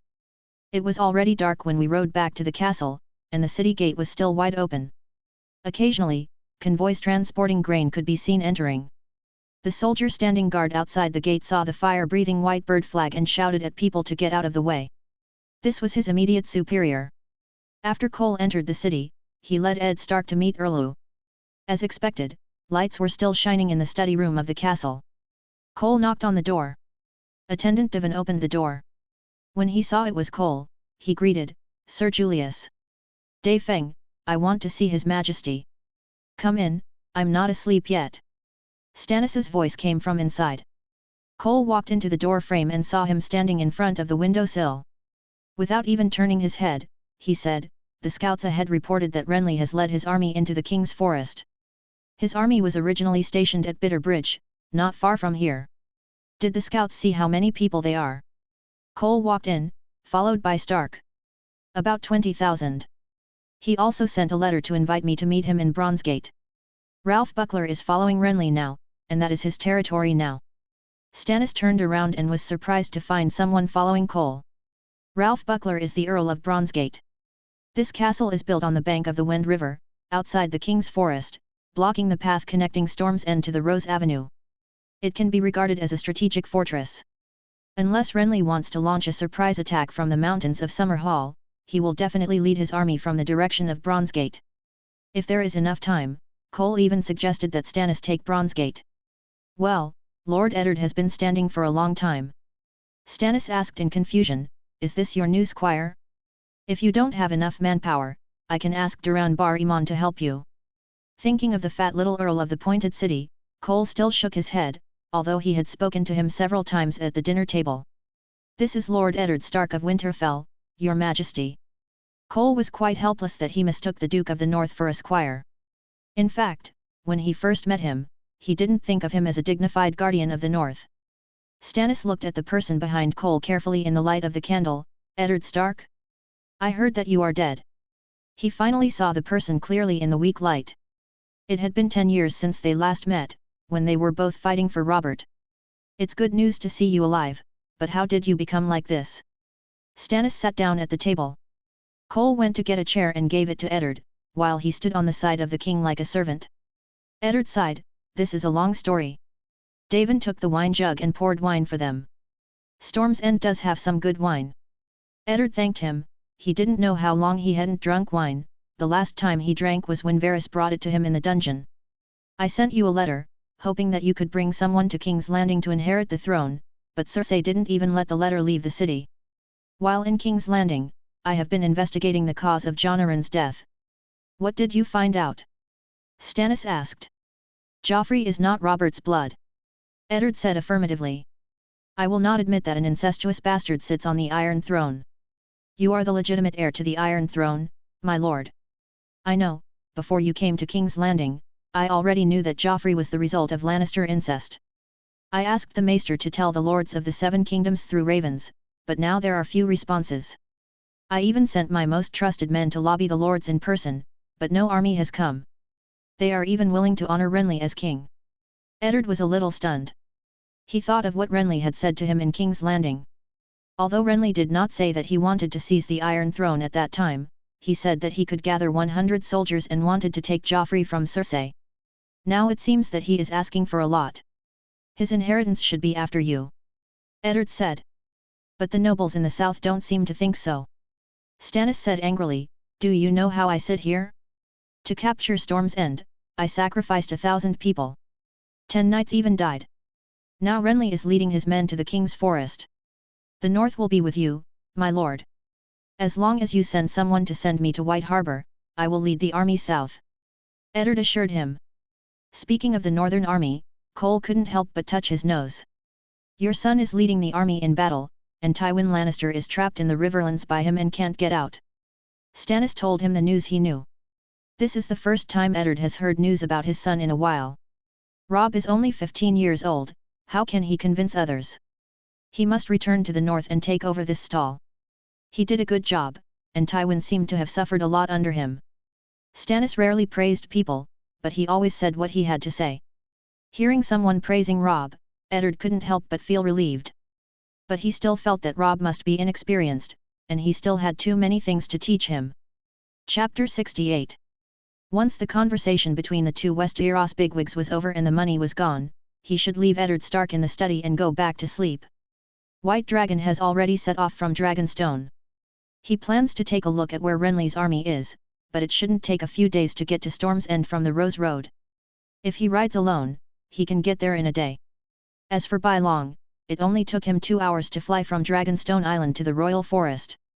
The whereabouts of the 20,000 people could be seen directly from the sky. They were almost out of the Royal Forest, but they did not travel overnight, but set up camp. Bylong looked down with the eye of time, and instantly the entire camp seemed to be in front of him. The camp is spread out in a long strip, and the lights look like a flaming snake. A crowned stag flag fluttered in the wind on the main tent of the Chinese army. Bylong was wondering if he could catch Renly if he brought a cavalry charge to the camp. The pro-army troops outside the camp didn't seem to be weak either. The patrolling soldiers all wore helmets and armor, wore long swords at their waists, held spears in their hands, and carried deer-patterned shields on their backs. Bylong soared around and soon saw the transport truck at the end of the military formation, and he suddenly had some ideas. Cole was woken up by the attendant Fink before he had a full sleep. His Majesty the King seemed to have something to talk to him about again. When he came to the hall and saw Stannis, he found that Lord Eddard was also there. After washing himself and putting on high-quality clothes, Lord Eddard finally resumed his posture as the Guardian of the North. "All right, my bannerman is here," Stannis said to the lords and knights. Cole followed the servants in confusion and sat next to Stannis. Opposite him was Eddard Stark, and beside him was Melisandre. All the nobles knew that Sir Julius was Stannis's most important confidant at the moment, and no one was surprised that he was the king's flag-bearer. The flag-bearer is not only the flag-bearer, he is also the king's spokesperson and can be called an adjutant. This role has always been played by Melisandre on Dragonstone. At that time, this group of nobles had a lot of resentment towards women serving as flag officers. After the Dance of Dragons in Westeros, women's inheritance rights were greatly weakened. Only Dorne women's rights can still be recognized. This is why Stannis always wanted a son. Of course, this wish existed before he became king. It did not mean that he wanted an heir to the throne. You must know that he had never thought about wearing the crown. In his own mind, his motivation for becoming king was never ambition, but his responsibility. "I will take people to meet Renly." Stannis looked at Cole. "You will be my bannerman." Cole just took a sip of red wine and swallowed it hastily. "Your Majesty, the monarch does not stand behind a dangerous wall. Isn't it too risky for you to go like this? After all, there are so many of them. If I don't go, Renly will think I'm afraid of him. And I also want to hear what he will say. What is the reason for him to call himself king? If he is willing to put down the rebellious crown and be loyal to me, I will consider mitigating his crime. Yes, Stannis will never let anyone break the law, even if he is his brother." "Sir, you are brothers and you shouldn't get into trouble like this," Ed said from one side. "You should call your Majesty, Lord Stark," Count Adrian Seltija on one side reminded. Ed Stark just bowed his head slightly. "You are not the king until you sit on the Iron Throne and announce to the world." Of course the words were not spoken. Renly came with only his cavalry. Almost all of his army is still stationed at Bitter Bridge, and even most of the baggage is still in the rear. He wants a quick victory. Cole said to Stannis. "We only have 2,000 cavalry at full strength, and most of them are free riders. If we charge head-on with them, we will be asking for trouble. So you think my brother is going to challenge me and invite me to fight him?" Stannis thought, this approach is indeed in line with Renly, who is just like Robert. If we don't fight them, Renly will definitely move all his troops here to besiege the city. He is forcing us to choose, either fight him or deal with his army. Adrian Seltija analyzed. In any case, they were all at a disadvantage, but it was too difficult to come up with any countermeasures. Fortunately, Count Velaryon had gone to transport food, otherwise he would definitely be the first to suggest sending out troops for a decisive battle. Surprisingly, they have already given a multiple-choice question, so the scope of the discussion is no more than choosing A or B.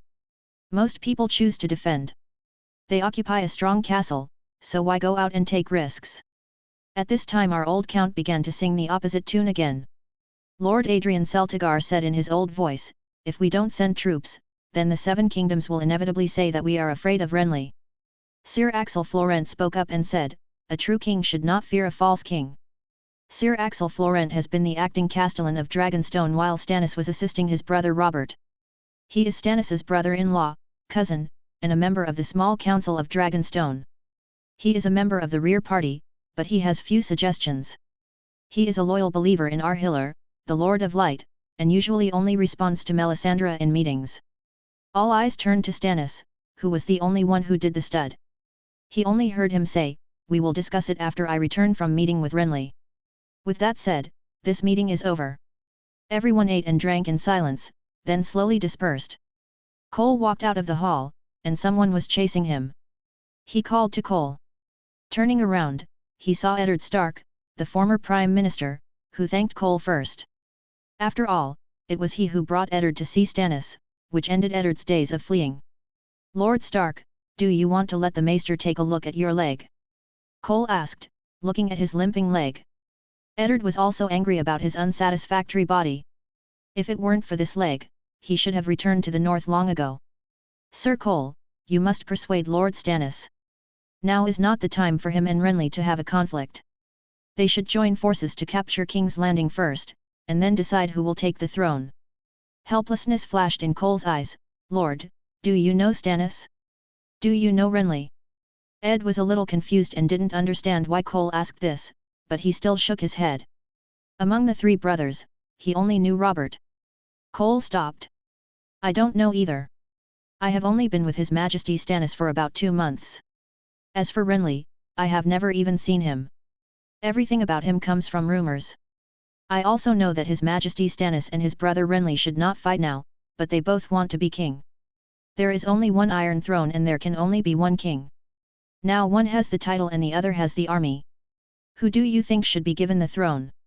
Edward was a little annoyed. "Do we have to decide the winner now? Whoever sits on that iron chair is still a Baratheon. Now King's Landing is in the hands of the Lannisters.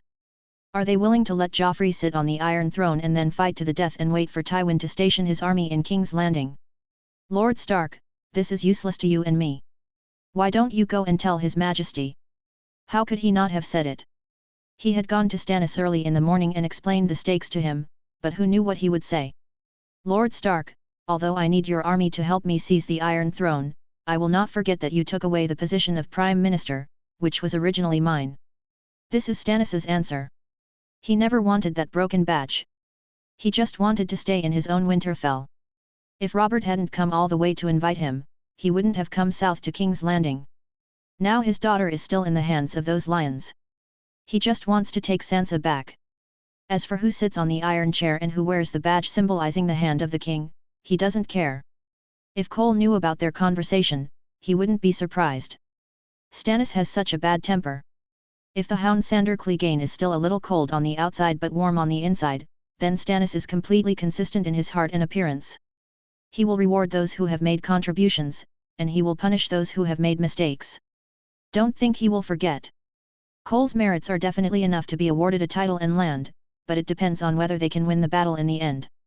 If they win, naturally, there will be a share for Cole, and with Stannis's temperament, he will never have any chance of suppressing his achievements.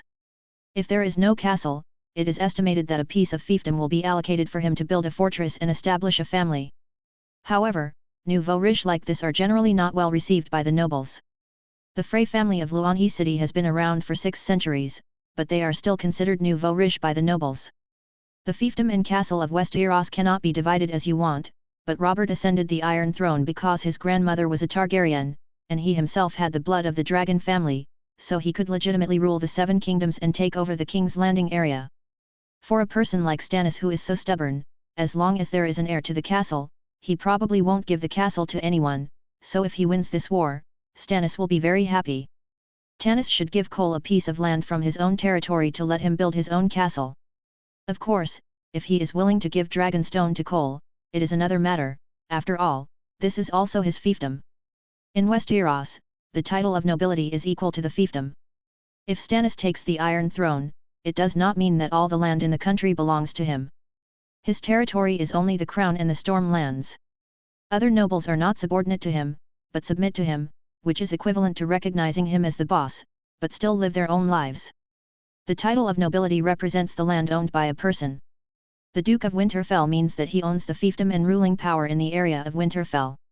The title of the Guardian of the North gives Eddard Stark the right to lead the entire Northern Army. The title of the Governor of the North gives him the right to govern the North. This is why Eddard Stark is the ruler of the North.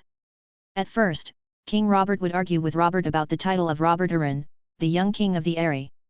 King Robert did not want a little brat to manage the army of the East. He only wanted Robert to inherit his father's fiefdom and let him be the Duke of the Eyrie and the Guardian of the Vale, also known as the Governor of the Vale, not the Guardian of the East. The title is equivalent to a house. Although the nobles change various official positions, the house will always be there. Even if you are killed, the house will definitely be left to your son or daughter, or even nephews and nieces, and they will not be outsiders after all. Unless you all break the law or are killed, the house will be taken back to the kingdom and then sold to others. Cole is now the commander of the defense of Storm's End and the king's standard bearer. This is a position.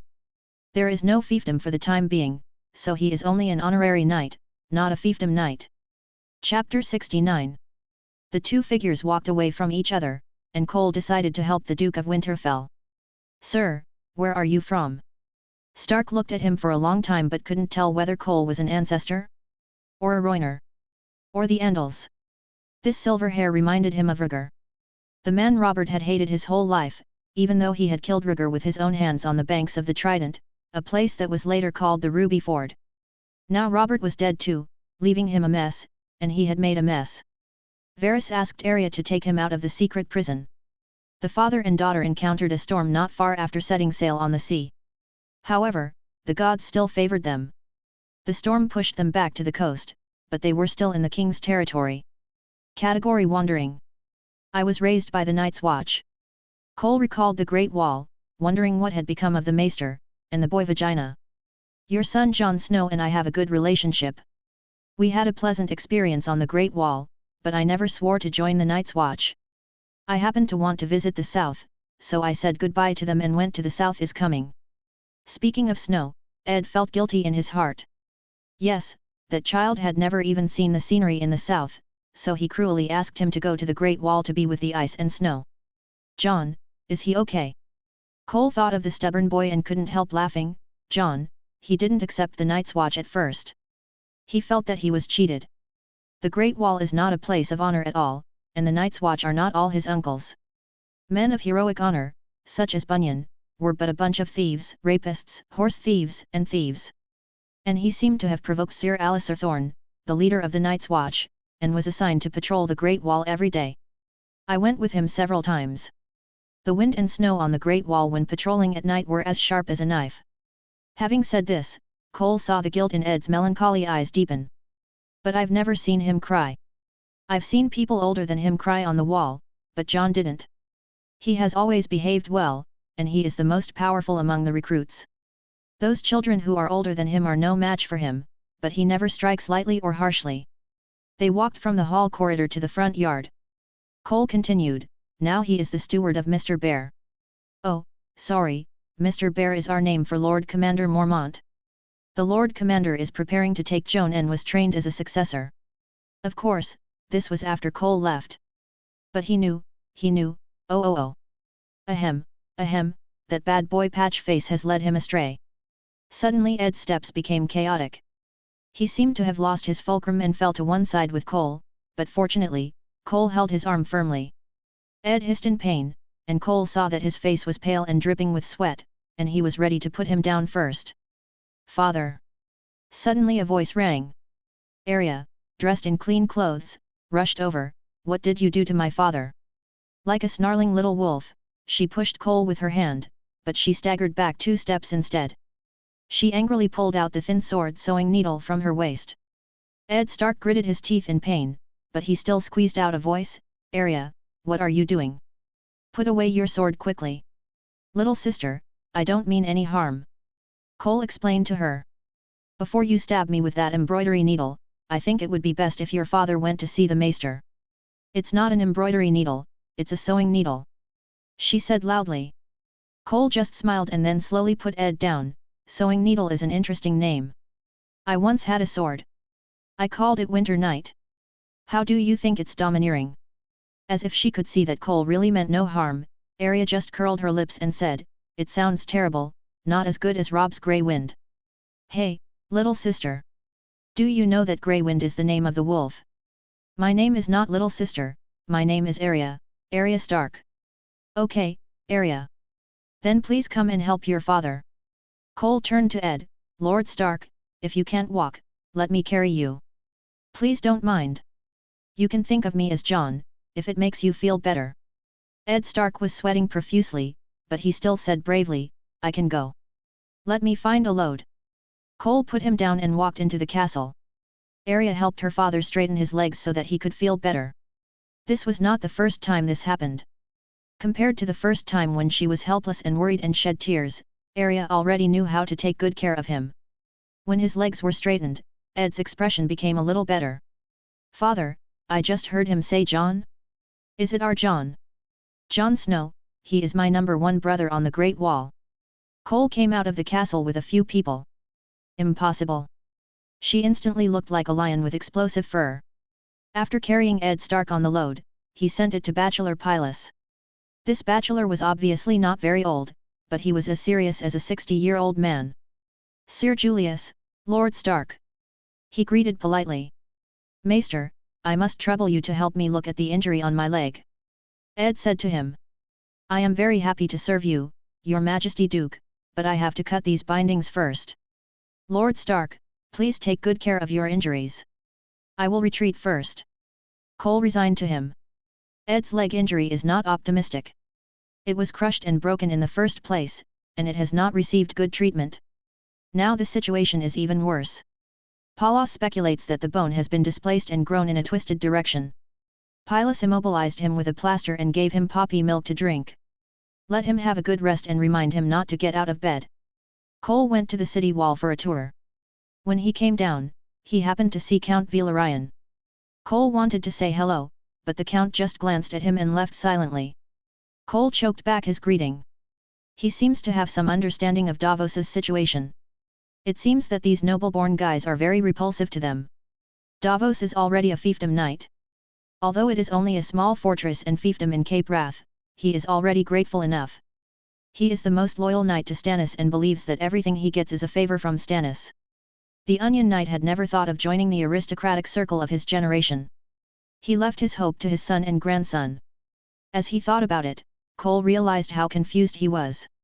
He wandered aimlessly in Westeros, and he once thought about squeezing into the circle of nobles and becoming an evil medieval lord.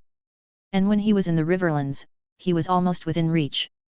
Unexpectedly, the unexpected came before the reward, just like after finally paying off the car loan and house loan, the body collapsed. This is really sad, but good and bad come together. Although he did not join the ranks of the nobility, God still gave him a dragon in return. If we look at the trajectory of Westeros's family history, he will next get a fief and a castle, and then go to great lengths to marry a noble daughter with a nobler bloodline to make his bloodline look less humble.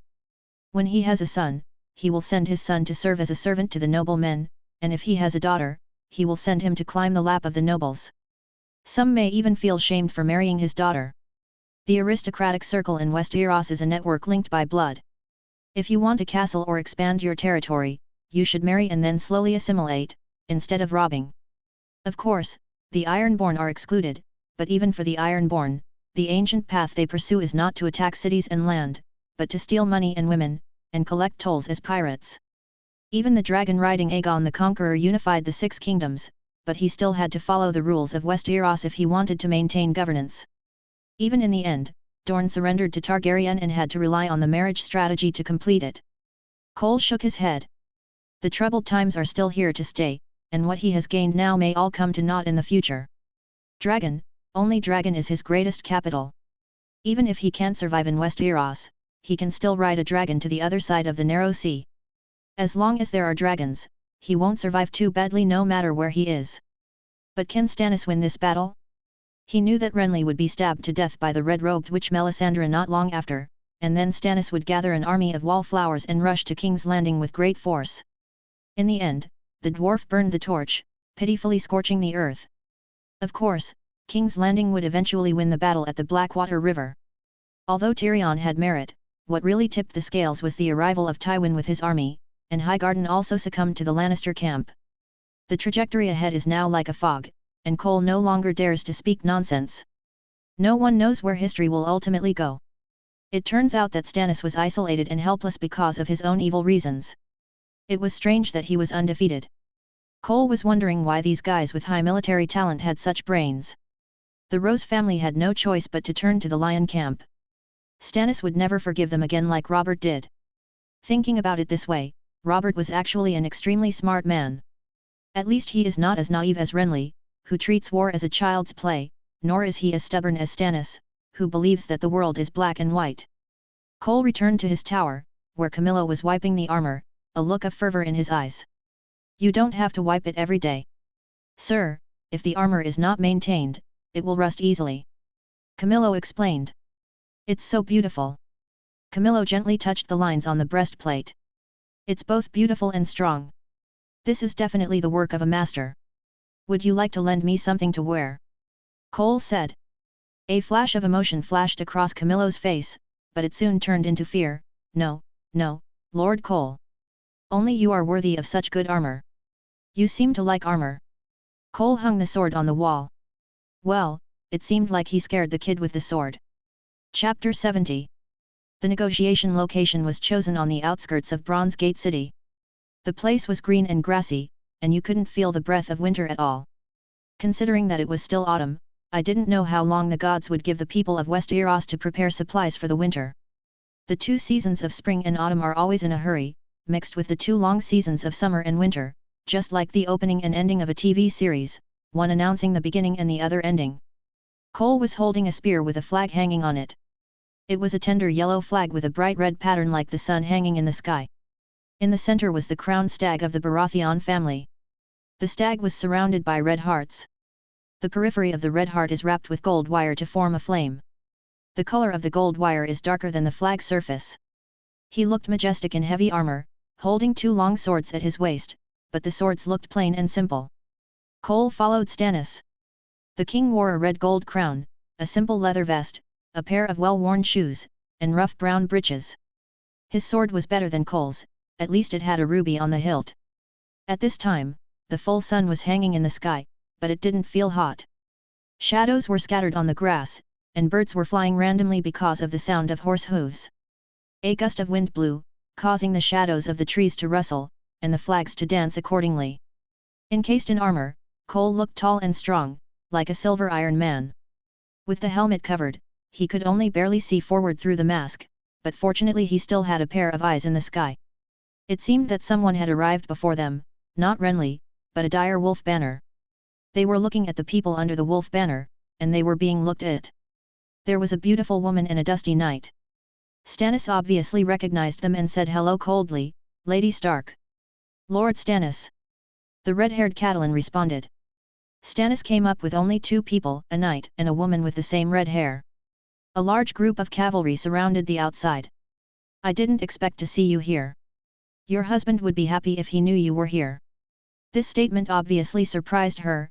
Sir, did you say that Ed is here too? He's at Storm's End, my lady. But I'm curious, why are you here? Do you represent House Stark, or? Catelyn calmed down the fluctuations in her heart. Although she was pleasantly surprised to hear the news about her husband, it was obviously not the time for them to get together as husband and wife. She came on behalf of her son. I come here on behalf of the Stark family. My son is fighting alone in the north to defend the kingdom.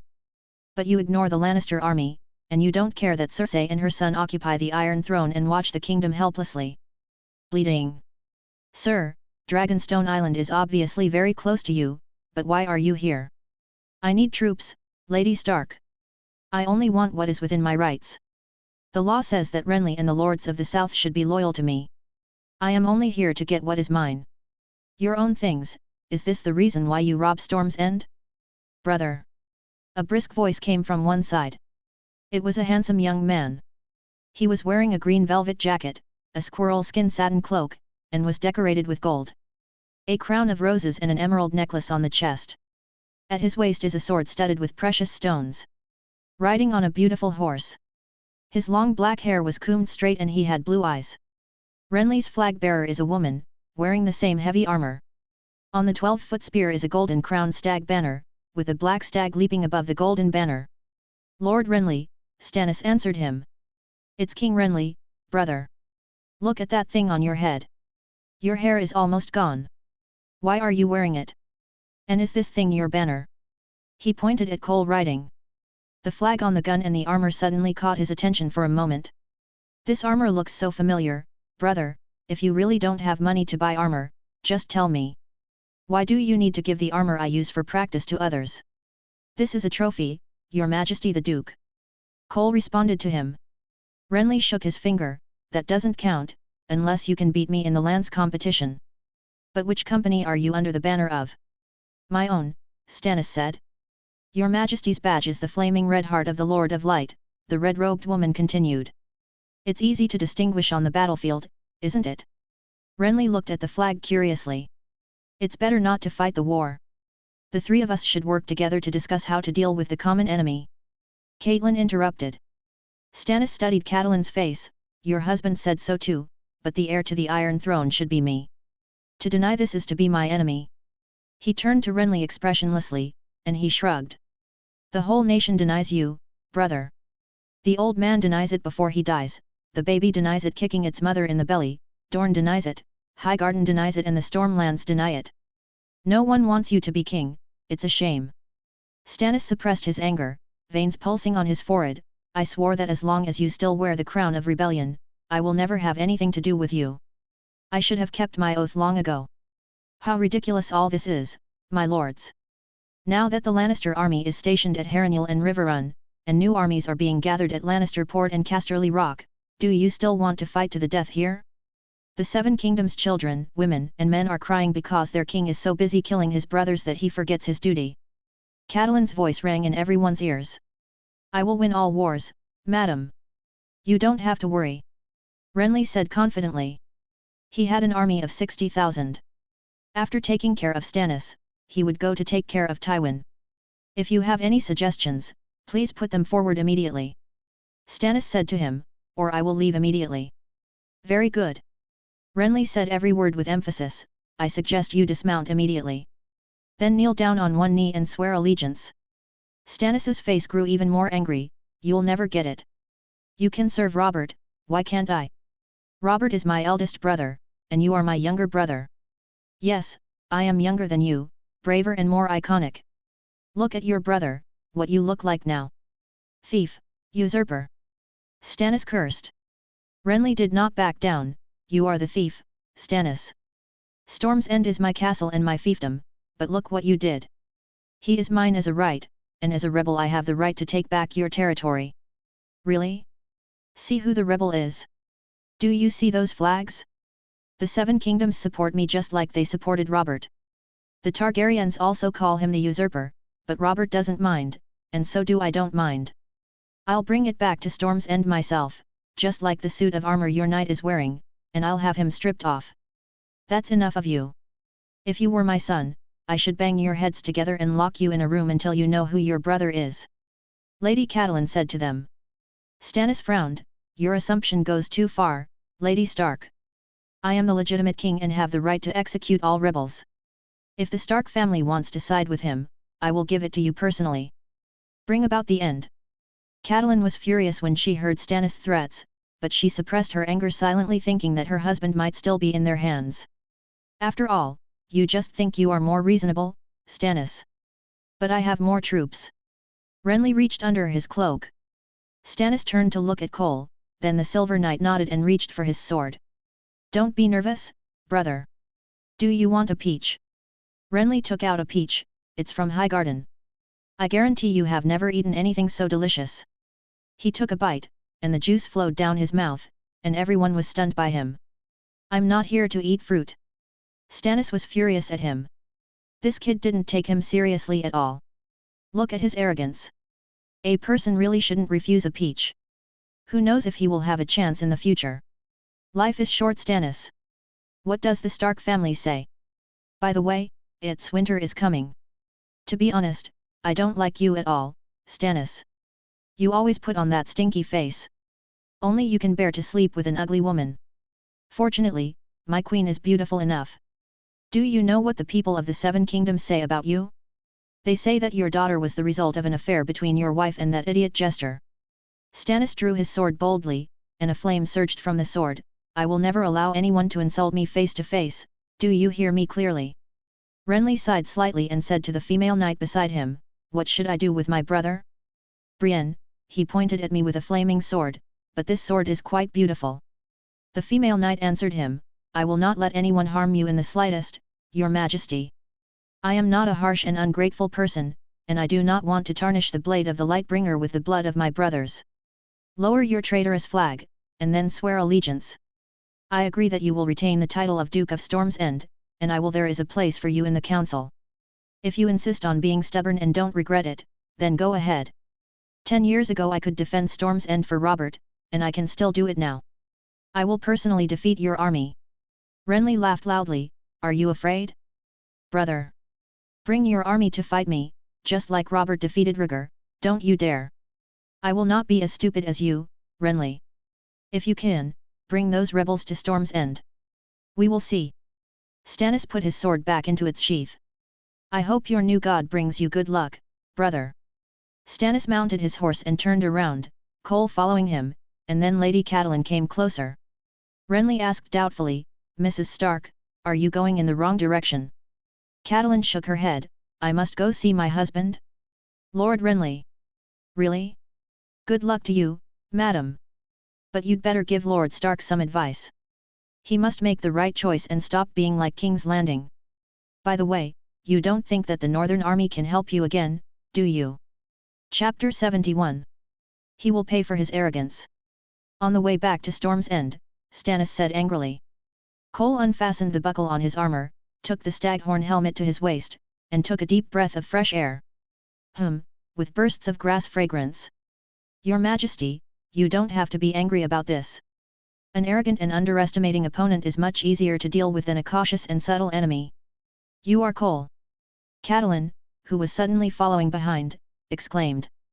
Cole smiled and turned around, long time no see, Lady Stark. How come you are here if you are not Lanny? She took back her words and asked again. It's a long story, ma'am. His Majesty the King saved me, so now I serve him. The knight following Catelyn, Harris Moran, also recognized Cole, and his heart was more shocked than Catelyn. He vaguely recalled the scene of the first time he saw this person, which was in Winterfell. The second time he saw him was on the battlefield of the Trident River. Harris looked at his silver armor and thought to himself, what on earth has this guy been through? After returning to Storm's End, Stannis quickly convened a meeting and decided that they would use Storm's End as a base to launch a defensive war. Axel Florent led the fleet to intercept the enemy at Shipbreaker Bay, and ordered Lord Velaryon to lead his fleet to transport supplies and food, while he personally led the army to defend Storm's End. Lord Velaryon was dissatisfied with Stannis's repeated dispatches to transport supplies. He said that he would take his fleet to participate in the battle, and at the same time hinted that if Stannis disagreed, he would take his men back to Tidehead. Stannis eventually changed people and let Lord Celtigar take over his duties. During the meeting, a group of lords and knights discovered that Sir Cole Julius was not entrusted with any duties, and the original commander of the city defense was taken back by Stannis. Some people were gloating over this. The Silver Knight sat in the conference room with a normal expression, without making any suggestions. He went to the study room until the meeting was over. Melisandre, the red-robed woman, Axel Florent, the king's brother-in-law, and several other members of the small conference slowly entered and sat around a table. Except for the maesters Pylus and Cole, almost all of the people sitting here were members of the Queen's party. My lords, the evil and powerful force is awakening, and the long night is coming. Only the Lord of Light can bring us dawn and salvation, and only the Son of Prophecy can lead us out of the darkness. The war is about to start, and brave people, you will be the horn before dawn and blow the song of victory. Everyone, I wonder who among you can take on this important task. Melisandre stood up. Her eyes looked at Cole, and the eyes of the old party also looked at him. Damn, why didn't you call my name? He felt his scalp tingling, as if his heart was seen through by the red-robed woman. Your Majesty. He turned to Stannis. According to the news I have heard, the enemy's army seems to be marching quickly, and their food and baggage are in the rear. You can send a cavalry to intercept them in the King's Forest and the Rose Avenue. Well, that's what I mean. I will give you 1,000 cavalry, and send Duran Bar Iman with you. The king didn't mean to ask at all. He still didn't say anything. Sure enough, if he could think of it, others would think of it too. Yes, Your Majesty. I will try my best to intercept their food and army. Coming out of the study, Cole couldn't help but sigh. He actually preferred to mess up the water in the rear, bastard. Someone has to do this. He returned to the tower and quickly asked Camillo to gather people. They had to prepare quickly. A team of 1,000 people leaving the city was too conspicuous, so they had to leave before Renly's army arrived, and it would be best to leave at night. Cole only had 50 cavalrymen under his command. He didn't know the quality of the 1,000 cavalrymen Stannis had sent him. If there were too many hired riders, there would be no effect. These guys who were paid to do things would probably surrender to the enemy as soon as their morale was low. Stannis sent the fat earl to his command. Before he could go find Duran Bar Aman, the boy came into his tower excitedly. Cole could only pour him a glass of wine, and Duran drank it in one gulp. His short neck under his double chin could not even be seen moving when he drank. Is it feasible to take this guy to fight guerrilla warfare together? Cole couldn't help thinking. Sir Cole, when are we going to set off? He asked with great interest, as if they were not going to fight, but to go hunting and playing. My lord, do you know what we are going to do? Cole tasted the wine slowly, although he couldn't taste anything. Of course, I have 300 cavalrymen and 11 sworn knights. I will cooperate with you, sir. I know I am young and it is my first time to lead an army. The knights and the stewards all advised me to let Pope lead the troops, but I remember the motto of my family. Cole saw that he had put on his armor and was obviously impatient. We still need to prepare some things, my lord. Cole went to the parade ground to receive the cavalry sent to him by the king. There were 800 cavalrymen, 400 of whom were Stannis's personal troops, 200 of whom were knights leading their own lord's troops, and 200 well-armed free riders. The number of people was a little more than the king promised. This should be all the strength of Stannis. If he wanted to fight a decisive battle with Renly, he could probably only rely on this cavalry. It seems that he really wants to take a gamble on himself. Does he think that he can lead these people to defeat Renly's 60,000 troops? The knight leading the king's personal army is a knight named Geoffrey Florin, who is from the queen's family Florin. Lord Julius. Geoffrey saluted and greeted. Cole inspected the cavalry regiment and then began to distribute tasks. A cavalry regiment of 1,000 people could not just ride away on horseback, and there was a lot of logistics behind them. The free riders were handed over to his deputy Camillo to lead, and at the same time, 20 people from his personal guards were assigned to Camillo's men, and each of them was ordered to lead a team of 10 people and set off first as scouts. Cole spread out the map. The scouts would set off from 2 directions, one to enter the Royal Forest and the other to enter the Dorne Mountains. Their goal was to explore the way, and eventually the scouts of the 2 sides would meet at the intersection of the Wend River and the Lambrun River. Cole personally led Bar Aman and 700 men of the king's personal army as the central army. The logistics were in the charge of the fat Earl Duran, who would lead his sworn knights and 200 nobles and logistics troops to station in the Dorne Mountains. The White Dragon had already found several places for logistics points. There were about 500 logistics personnel, and a total of 700 cavalry. Before leading the army to attack, Cole asked to see Stannis. He suggested that he could form an alliance with the North and Dorne. Now the area of Highgarden in the south was empty. If Dorne was willing to contribute, it would have the effect of besieging Way to save Zhao. Eddard Stark was in a very bad state recently. He did not fall down during his wandering days. Instead, he fell on the maester's bed. Now he was unconscious and awake, which made people worry. Cole knew the grudge between Dorne and the Baratheon family. The Dorne side also put the blame on Robert and Baratheon for killing their princess. But you see, the real murderer Lannister sent a princess over, and the relationship with Dorne eased instantly. Of course, this kind of easing does not mean that the past is really forgiven. Prince Dorne's political means and vision are extremely high, and his means of revenge must be subtle and silent. Cole can feel that Dorne is keeping a low profile and waiting for the opportunity. Cole led the cavalry out of the city, with Jose by his side. This kid made a small contribution in the Battle of Storm's End and was promoted by Cole. Soon after the march, Cole attacked and killed 3 waves of scouts. Their traces were captured by the White Dragon in the sky, but the White Dragon could not monitor in all directions, and was not sure whether any scouts slipped away from his eyes. The speed of the entire cavalry was extremely fast. Before the scouts could bring the news to Renly, the traces of the cavalry disappeared. In one day, they went from Storm's End through the royal forest to Greendale. The castle was ruled by the Meadow family.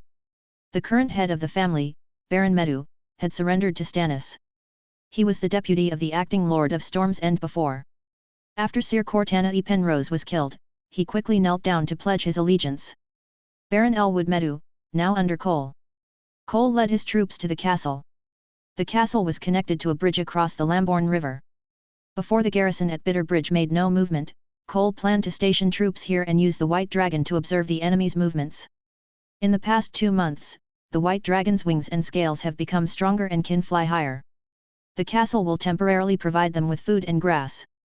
After Cole entered the castle, he immediately took over the city defense and sent all the garrisons of Greendale to collect food and grass. Although this made Baron Meadow very dissatisfied, Cole was really worried that the Baron would directly become a traitor after seeing Renly's army. After Renly was sure that his brother Stannis would not fight him, he quickly ordered the garrison at Bitter Bridge to march to Storm's End. He himself only brought 20,000 vanguard troops to Bronzegate, most of which were cavalry. There were still 40,000 garrisons at Bitter Bridge, almost all of which were infantry and logistics.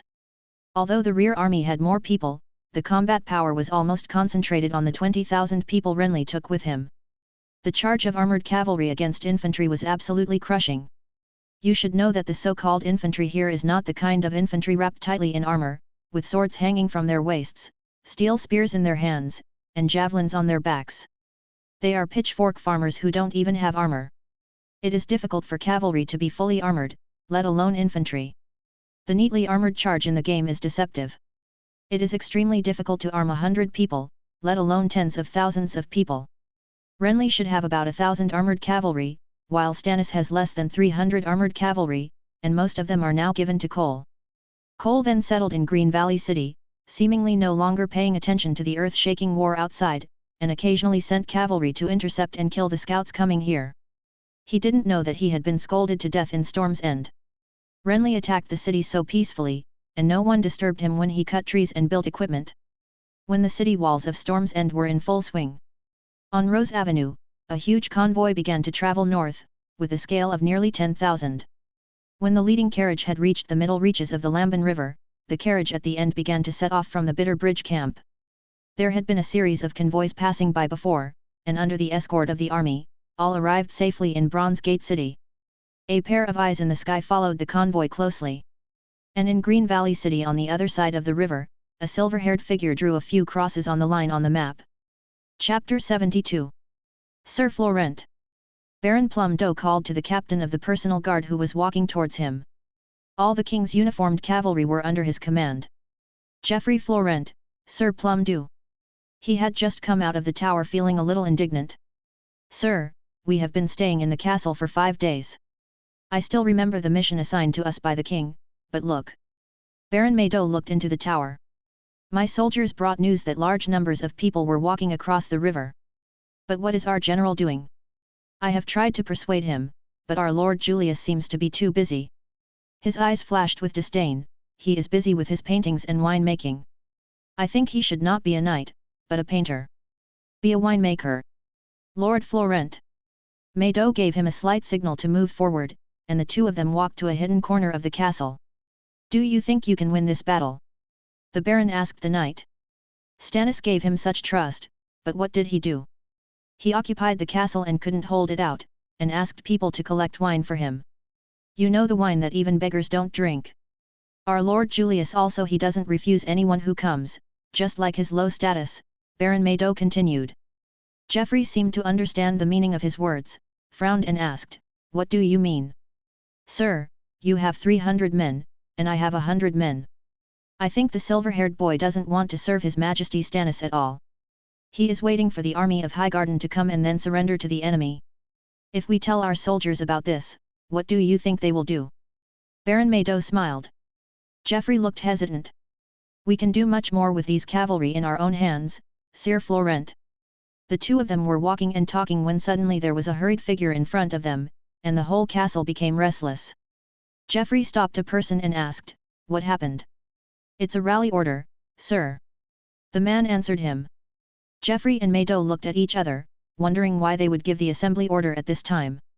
They rushed to the tower and saw Cole coming out fully armed. "So you are here," he said. "I just asked Camillo to summon all the knights, but he said he didn't see you. It happened that we were walking and talking." Cole walked over, heading toward the castle's training ground. "Sir Geoffrey, I need you to gather the cavalry immediately." "Yes, my lord." "Sir Maydo." Cole glanced at him, "You should stay in the castle from now on." "Sir, what do you mean by this?" Baron Maydo asked with a guilty conscience. "Do you think my numbers are too small to be useful?" "No, you misunderstood, sir. I have to rely on you for the rest of the battle." Baron Plumdo looked at Cole's back in confusion, "But let's just defend the city." Renly's army didn't have the energy to take care of his castle anyway, and he was happy to have some time to relax. When the battle was about to end, he would look for it again. Wouldn't it be beautiful if the victorious party surrendered?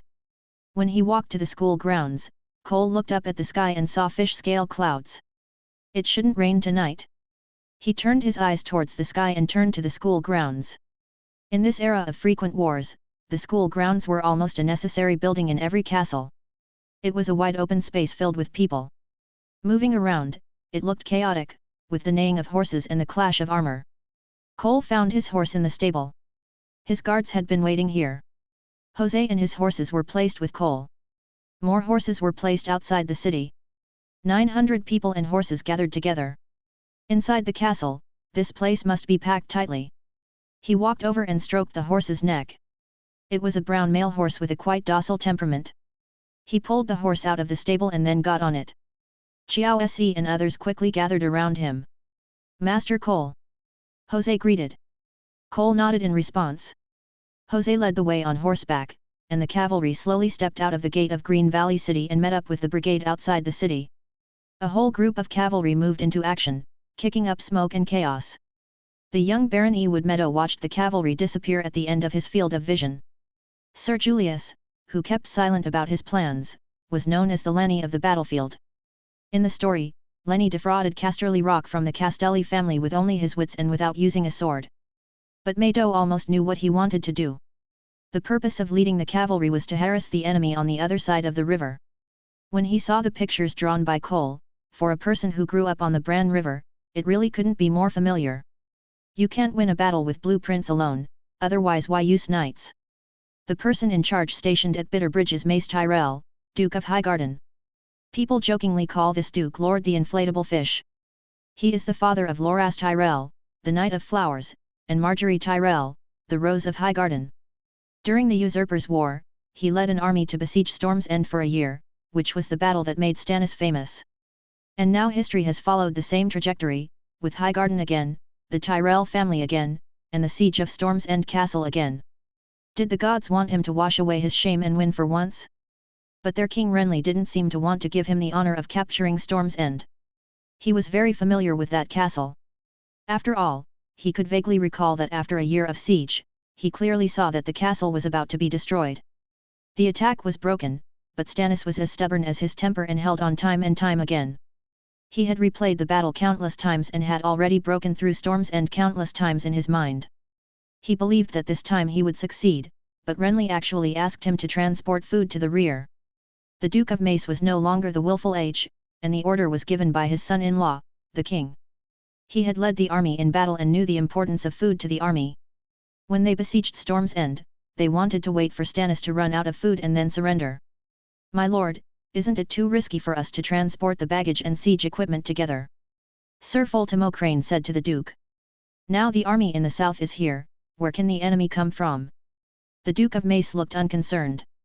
He led 5,000 people to escort the convoy, of which 2,000 were Highgarden cavalry. "Foltimo, after Renly takes down Storm's End and King's Landing, I will nominate you as the commander of the garrison of King's Landing." This knight had been with him for so many years and had been a coach in Highgarden. He was a person Mace trusted very much. His son is the king's rainbow guard, who is deeply trusted by the king, and his daughter is the king's queen. It is not difficult to imagine that Westeros will enter the era of the Tyrell family. Where are we? Mace suddenly asked. We are almost at the royal forest, my lord. Fodemo looked at the green forest in the distance. Mace suddenly laughed. Randall Tarley suggested that we use ships to transport food from the Lamrune River to prevent enemy cavalry from attacking our convoy on the road, thereby reducing our losses. Maybe, Lord Tarley. I know he is always good at leading troops. He wants to drive the fleet from the Lamrune River into the Wender River and then into the Blackwater Bay. When we attack King's Landing, we can directly enter the Blackwater River from the Blackwater Bend and reach King's Landing. But he doesn't see what season it is now. There are many shallow sections in the Wender River that can even be ridden directly. How can we sail? Fodemo nodded silently. It seems that Lord Tarley will also have unexpected places. People like to exaggerate things. They only remember that Randall Tarley defeated Robert, but they forget my achievements. Just like the double-sword Knight Cole that the minstrels are talking about now, right? This name sounds like a horseman. I can guarantee that he is just a teenager. I guess he doesn't know how to hold a sword correctly. Any knight under my command can beat him and make him cry and go to his mother. Foltemo laughed. Stannis let a teenager lead the city defense. It seems that he has few useful people under his command. Haha, I heard that he believes in a new god and leaves his fate to a child and a foreign god. Do you think the sunset light is a bit dazzling? Mace turned his eyes to the back. MD, there is no sunset, it's dark now, it's a fire. My Lord Duke, it seems that something happened in the back. Fodemo reminded him. Damn it, what's going on? Mace cursed, and he asked the knight beside him, who is in charge of patrol. It's Sir Mark Mullendal. The knight answered him. The guy who trains monkeys. The one who trains monkeys is Sir Mark Mullendal, sir. I don't care which Mullendal he is, I just want to know what happened behind. Mace said angrily. Soon someone brought the answer to the Duke of Highgarden. Their convoy was attacked. Mace asked Sir Fortimo to lead the cavalry to support, but when they arrived there, they saw only a mess, countless baggage scattered all over the ground, the bodies of slaves and soldiers everywhere, and burning carriages. What? The people have escaped. When Mace led the team to help, he heard that the enemy had already fled far away. According to the surviving soldiers and slaves, it was a large group of cavalrymen holding torches and some strange bags in their hands. After they rushed into the caravan, they not only hacked and killed, but also threw bags and torches on the caravan. Someone picked up a bag for the Duke of Metz, and he found that it was filled with liquid. He smelled it and only felt a strange fermentation smell. What is this? He asked. This is wine, sir. Someone answered. Metz frowned. Is this wine? It's bad, sir. The patrol soldiers reported that there is an enemy attack in the rear. Before anyone could answer him, the news of the enemy attack came again. Chapter 73. Where did these knights come from? Mace asked angrily. They missed again and again, and the enemy seemed to know their movements. Every time the cavalry from Highgarden arrived, the enemy fled first. The attack lasted until the second half of the night. When the sun rose, Mace Tyrell's eyes were red. He sat on a velvet blanket and kept listening to people reporting their losses. They suffered heavy losses, while the enemy only left dozens of corpses. It's over, it's over. At first he was still wondering why these people brought wine, but later he found out that it was used for burning. But can wine be ignited? He ordered someone to bring a pot of wine and throw it into the fire, only to see the fire was extinguished. He cursed, asshole, who can tell me what kind of wine this is? He took out the bag of liquid with a strong smell. If there were a bachelor present, he would probably be able to explain it to him, but unfortunately, all the knights present were masters, and they were good at drinking. This wine will burn when it meets fire. Those guys threw it on the carriage again and again, and then it burned violently. It was dawn, and the early sun was like fire, burning half of the sky. The red color was so dazzling in the eyes of the Duke of Metz. All the food and siege equipment were burned. These damn guys seemed to have eyes and picked these important armaments to burn. My Lord Duke. Fodemo rode over with a bitter face. He led his knights to put out fires everywhere, and he worked hard all night. All our food was burned. What did you say? Metz widened his eyes. This is the food for tens of thousands of people. Just gone? In his opinion, even if the wheat grains were used to pave the ground, it could be paved from here to King's Landing. My lord, our food is barley and rye. A fire can burn a cart. Now is not the time to discuss the loss. Metz must gather people quickly and not let the remaining baggage be burned again. He sent out all his knights, asking them to abandon the burned carriages and gather all the convoys together. The long snake-like convoy was compressed into a small piece, just like a greedy snake that was finally raised and became short after hitting its head. Such a march slowed down the convoy. The knights led a large group of people to patrol back and forth. In addition to food and siege equipment, the convoy also transported a large number of armor and baggage. These were not damaged too much. Food could be collected locally and equipment could be cut down and rebuilt. Mace comforted himself in this way. His king's son-in-law should not make things too difficult for him. Although he was to blame for the loss this time, who would have thought that the guerrilla cavalry that had been invisible would suddenly appear at this time? Before transporting this material, he had sent out a lot of transport teams first. Judging from the response, it seemed that the Rose Avenue was safe. There were neither Stannis's troops nor enemies from King's Landing. This made him dare to gather the baggage and transport it with confidence. He was already cautious enough, as Bitterbridge was not far from Storm's End. That night they entered the royal forest. Lord Mace, who had ridden for a day and a night, was already exhausted. He asked the servants to set up a tent and rested there, while Sir Fortimo led the knights to continue escorting the convoy. He was sleeping in the tent, and in his dream he was surrounded by flames, and countless flames came from all directions. Suddenly he was awakened and saw a bright light outside the tent.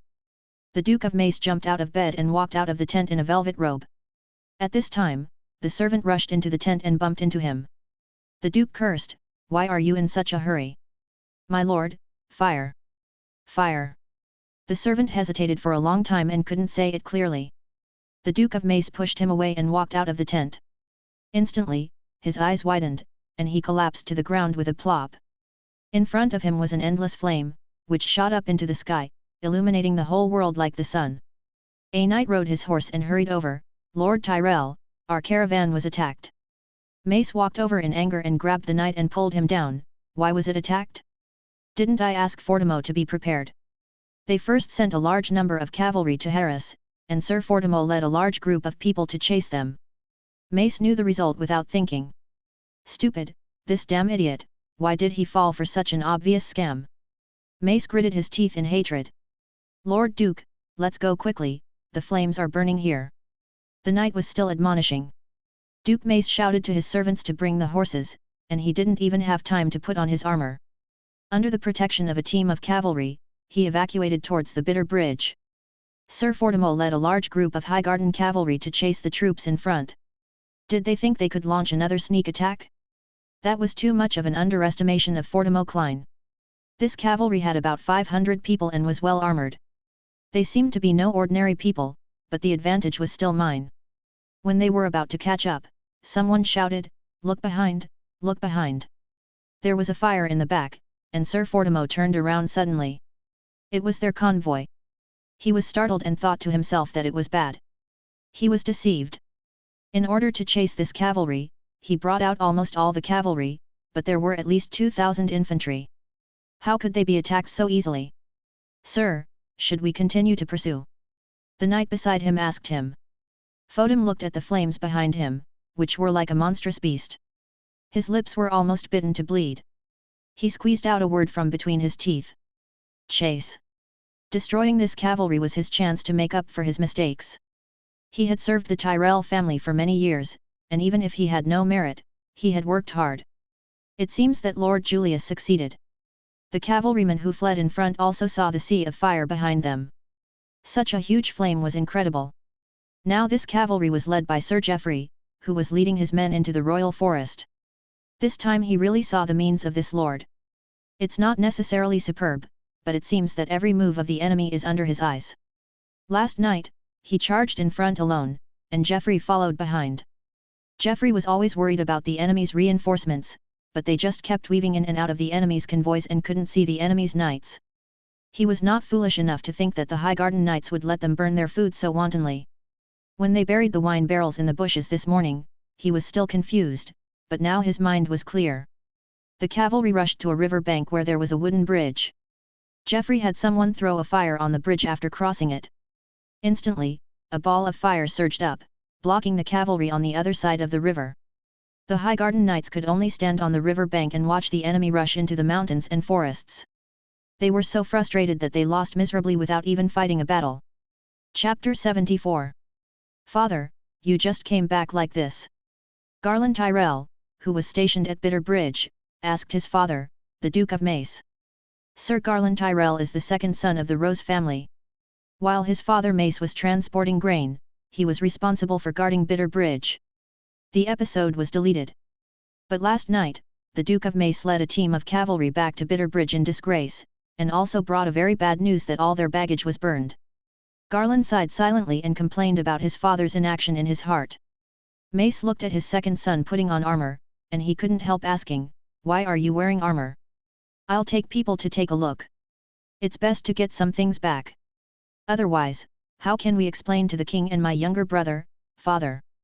They have sent several ravens, just waiting for our supplies to launch a siege." Sir Garland finished putting on armor with the help of his servants. His badge was 2 golden roses on a green field, which showed that he was the second son. He has the same handsome appearance as the Knight of Flowers, but he is taller and stronger. He has a beard at the corner of his lips, which makes him look more mature. Leading only 100 cavalrymen, Garland went north from Rose Avenue. On the road, people with tattered clothes, blackened bodies, and supporting each other could be seen from time to time. The more he walked, the more frightened he was. Who was doing this? When he approached the royal forest, the flames had become smaller. Both sides of the avenue had turned into scorched earth. The charred bodies of people and horses were everywhere. This was a place with lush trees. Obviously, the arsonist had also considered it. Garland's brows were getting deeper and deeper. The arsonist was leading a team of cavalry along the Lambin River towards Green Valley City. The cavalry marched silently. A large group of people and horses had already gathered under Green Valley City. When they approached, the cavalry instantly took a posture to meet the enemy. Sir Geoffrey appeared from the large group, with a hint of anger and a hint of fatigue on his face. After seeing Cole, he seemed to have found his backbone instantly, but he was a little worried. "Lord Julius, you are back." Geoffrey drove his horse forward. Cole's face was also tired and visible to the naked eye. He smiled, "Well, why are you gathering under the city? Why don't you camp and go into the city?" Geoffrey's eyes were full of anger. "Sir, when we approached the city wall, Baron Meadow had already sealed the city gate and sent archers to shoot arrows on the city wall." Cole nodded indifferently, "Let the brothers change horses." "Sir, our horses have been taken into the city by them. I didn't expect betrayal to come so quickly." "As expected, there are only one and countless traitors." He led his men to the castle. "Sir Julius, have you been defeated?" Baron Meadow appeared on the city wall. The wall of Green Valley City was more than 10 meters high, and the shouting from top to bottom could be heard. "Lord Stannis, I gave you so much trust, and this is how you repay him." He didn't even call him the king. Looking at this group of dusty knights, and looking unhappy, it was obvious that they had lost a lot of soldiers. On the wall, you can see that this army has suffered a lot of casualties. Geoffrey stepped forward, but was stopped by Cole, and he shook his head. "Sir Meadow, are you going to betray your oath to His Majesty Stannis?" Cole asked on the wall. "You can't represent the king, my lord." His tone was a little arrogant. "I just think you are not worthy of leading us. In my territory and castle, what right do you have to point fingers at me? Who among the knights present is not more noble than you?" He obviously thought someone would respond to his words, but a pair of eyes just looked at him, and there was no response. It shouldn't be, there are obviously many people who are dissatisfied with him, and Elwood Meadow has secretly asked many people. "Sir Geoffrey Florent, we agreed on this." The 20-year-old Baron Meadow seemed to want to drag Geoffrey into the water. Geoffrey said angrily, "Elwood Meadow, I will not associate with a traitor. I did have some misunderstandings about Lord Julius at the beginning, but I am loyal to His Majesty the King. I will serve whoever the King orders me to obey. Sir Meadow, if you don't return our horses and materials, then I can only tell His Majesty that you have surrendered to Renly." Cole shouted. "I believe Lord Stannis will distinguish right from wrong. Cole Julius, you should think about how to explain your failure to him." Cole shook his head, and Geoffrey could see the smile under his cheek. Baron Meadow doesn't welcome us, so we can only leave. Looking at the retreating cavalry, Meadow thought disdainfully, without the castle, where can you go?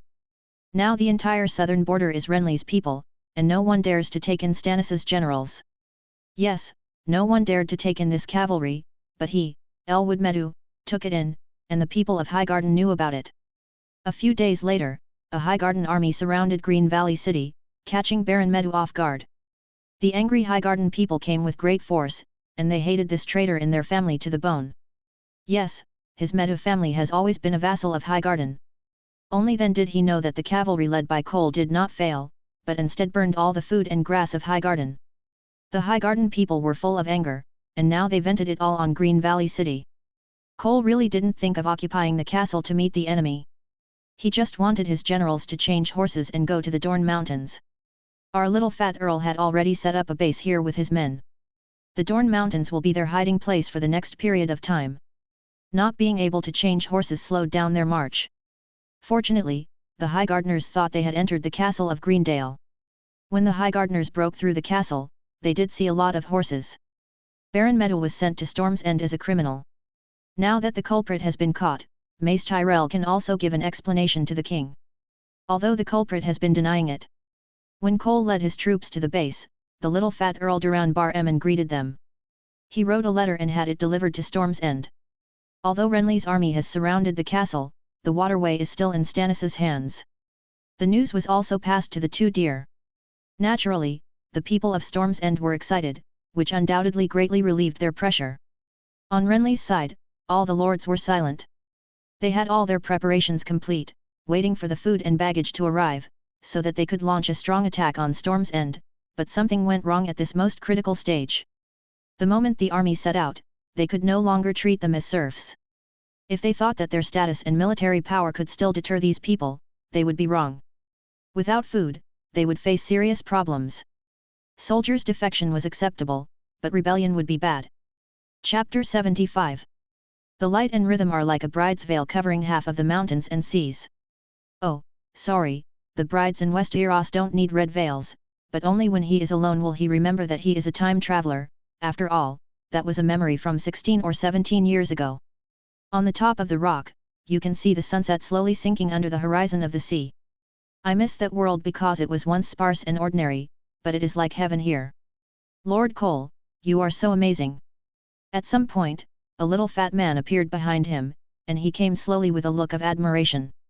The tall figure with white armor and silver hair reflected in his eyes, like a god in the afterglow. If he reflected himself on the river bank, Cole would hardly recognize himself. He hasn't looked in the mirror for a long time. The hair that was originally burned bald has grown to the side of the ears, and the thin and light figure has gradually become sturdy. But that face is elegant and easygoing, and there is even some melancholy in his eyes. If he holds a harp and becomes a singer, he should be very popular with noble ladies. Sir Duran. Although his title is Earl, Sir is a honorific, and it can also be used as Mr. in Chinese. But please note that Sir can only be used to address nobles and knights. Knights and sirs are both nobles with the lowest status in the Middle Ages, but just like the big men in the spring and autumn period of my great China like to call themselves scholars, we pursue the spirit of scholars and they pursue the spirit of chivalry. In fact, there are some different ways to the same destination. If there is no man, the chaotic situation will probably make us have the same pattern as Westeros. Of course, there is no possibility in history, only stories and novels. Westeros is a world similar to the West, where there is the Andal People's War of Faith, which can be compared to the Crusades. There is the feat of the conqueror Aegon Targaryen who swept the 5 kingdoms. Of course, this cannot be compared with the man who struck the long strategy and ruled the world, but we can study the British conqueror Sir William. In the eyes of Duran Bar Ammon, Cole at this time should be comparable to those great figures who left their names in history. Of course, this all comes from the filter in the eyes of the little fan. Those who left their names in history are either heroes or people of noble character. Cole is just a young man who won a few battles with the help of external forces. The more handy he is on the battlefield, the more Cole hates war. Although a general's success is the result of the sacrifice of thousands of bones, he still remembers the wailing of the fire. His white armor has long been stained with blood. Water can wash away the blood on his clothes, but it can't wash away the blood in his heart. My lord, how did you do it? After listening to the oral accounts of those knights, Earl Durand's eyes were already full of little stars. It's just the self-proclaimed romance of an unworldly noble son. Maybe when he gets a few years older, he won't admire Cole so much. Who knows, the look he gives me at that time might be full of contempt. What did you do? Of course, it's about defeating tens of thousands of people with 1,000 men. You are simply a warrior descended to the earth, sir. I thought that epic stories were all lies. He was very excited. This warrior was the warrior among the 7 gods. Did they tell you that? The little fat man nodded, and he asked expectantly, Sir, can you teach me? The coach in the castle can only teach me to practice swords and ride horses, and the maester can only teach me to recognize the badges of those nobles. Cole smiled and shook his head. Teach others? He himself is the same, what can he teach? Sir Durand, I can't teach you anything. Many things are inevitable by cause and effect. I just did some insignificant things. Just like His Majesty Stannis will definitely win this victory, it will be the same whether I am there or not. When I came here, my knights advised me to be prepared to surrender to Renly. But I remember who my family was loyal to. Now they all say that with you, His Majesty the King will win. Some even say that the King will marry His Royal Highness the Princess to you, just like the knight in the story. This fat little earl seems a little too naive, but thinking of Sansa, it can be forgiven. After all, not everyone can teach their heir to be a young wolf, and the son of the dignified King Robert Baratheon has also been taught in a mess. The marriage of the nobles is not as romantic as in the story, my Lord Earl. Who the princess marries can only be decided by the king. But you have to see what's behind the princess, sir. Cole made a small suggestion. Even if he didn't say it, someone would tell him in the future. As long as Stannis took the throne, the Balmond family would be happy to let their lord flatter the princess. I know. This is a political marriage, as the maester said. They don't agree with me marrying Lolly because she is the daughter of a fisherman. But I secretly fostered her in a manor outside the castle. Cole looked at the fat face younger than him. Forget it. This is a different world. There is no law to protect minors. I will keep it a secret for you, Lord Earl. I have smelled the fragrance. I think the meal is ready. We should go back. Cole stepped in front of him and walked into the stronghold. The little fat earl followed behind. On the way, those people saluted and greeted them. Back to the camp, Camillo came over with a parchment roll. My lord, this is a letter sent from Storm's End. It has the king's coat of arms on it. Cole took the letter and saw that the wax pattern was a crowned stag. Sir Cole Julius, I have received the message you sent. The sealed handwriting of Stannis I of House Baratheon, King of the Andals, Rhoynar and First Men, ruler of the 7 kingdoms. In the letter, His Majesty the King was generous with his praise. My lord, the messenger wants to see you. Camillo came over while he was reading the letter. Cole nodded, thinking that the king still had some things to explain verbally. After a while, he saw a thin man with brown hair and brown eyes, and a thick grey beard. He was wearing an old brown leather vest, a grey-green cloak behind him, and a pair of frayed gloves. An ordinary long sword hung on his waist. Sir Julius. This person was the first to greet. Forgive me, Sergeant. I know very little about the Knights of Dragonstone. It's no wonder that he has poor eyesight. His memory is good, but he doesn't remember seeing this man under Stannis. My lord, Davos Seaworth. You may call me by my first name, my lord. Ah. Cole was shocked. You are the Onion Knight? Davos smiled slightly. I'm sorry, sir.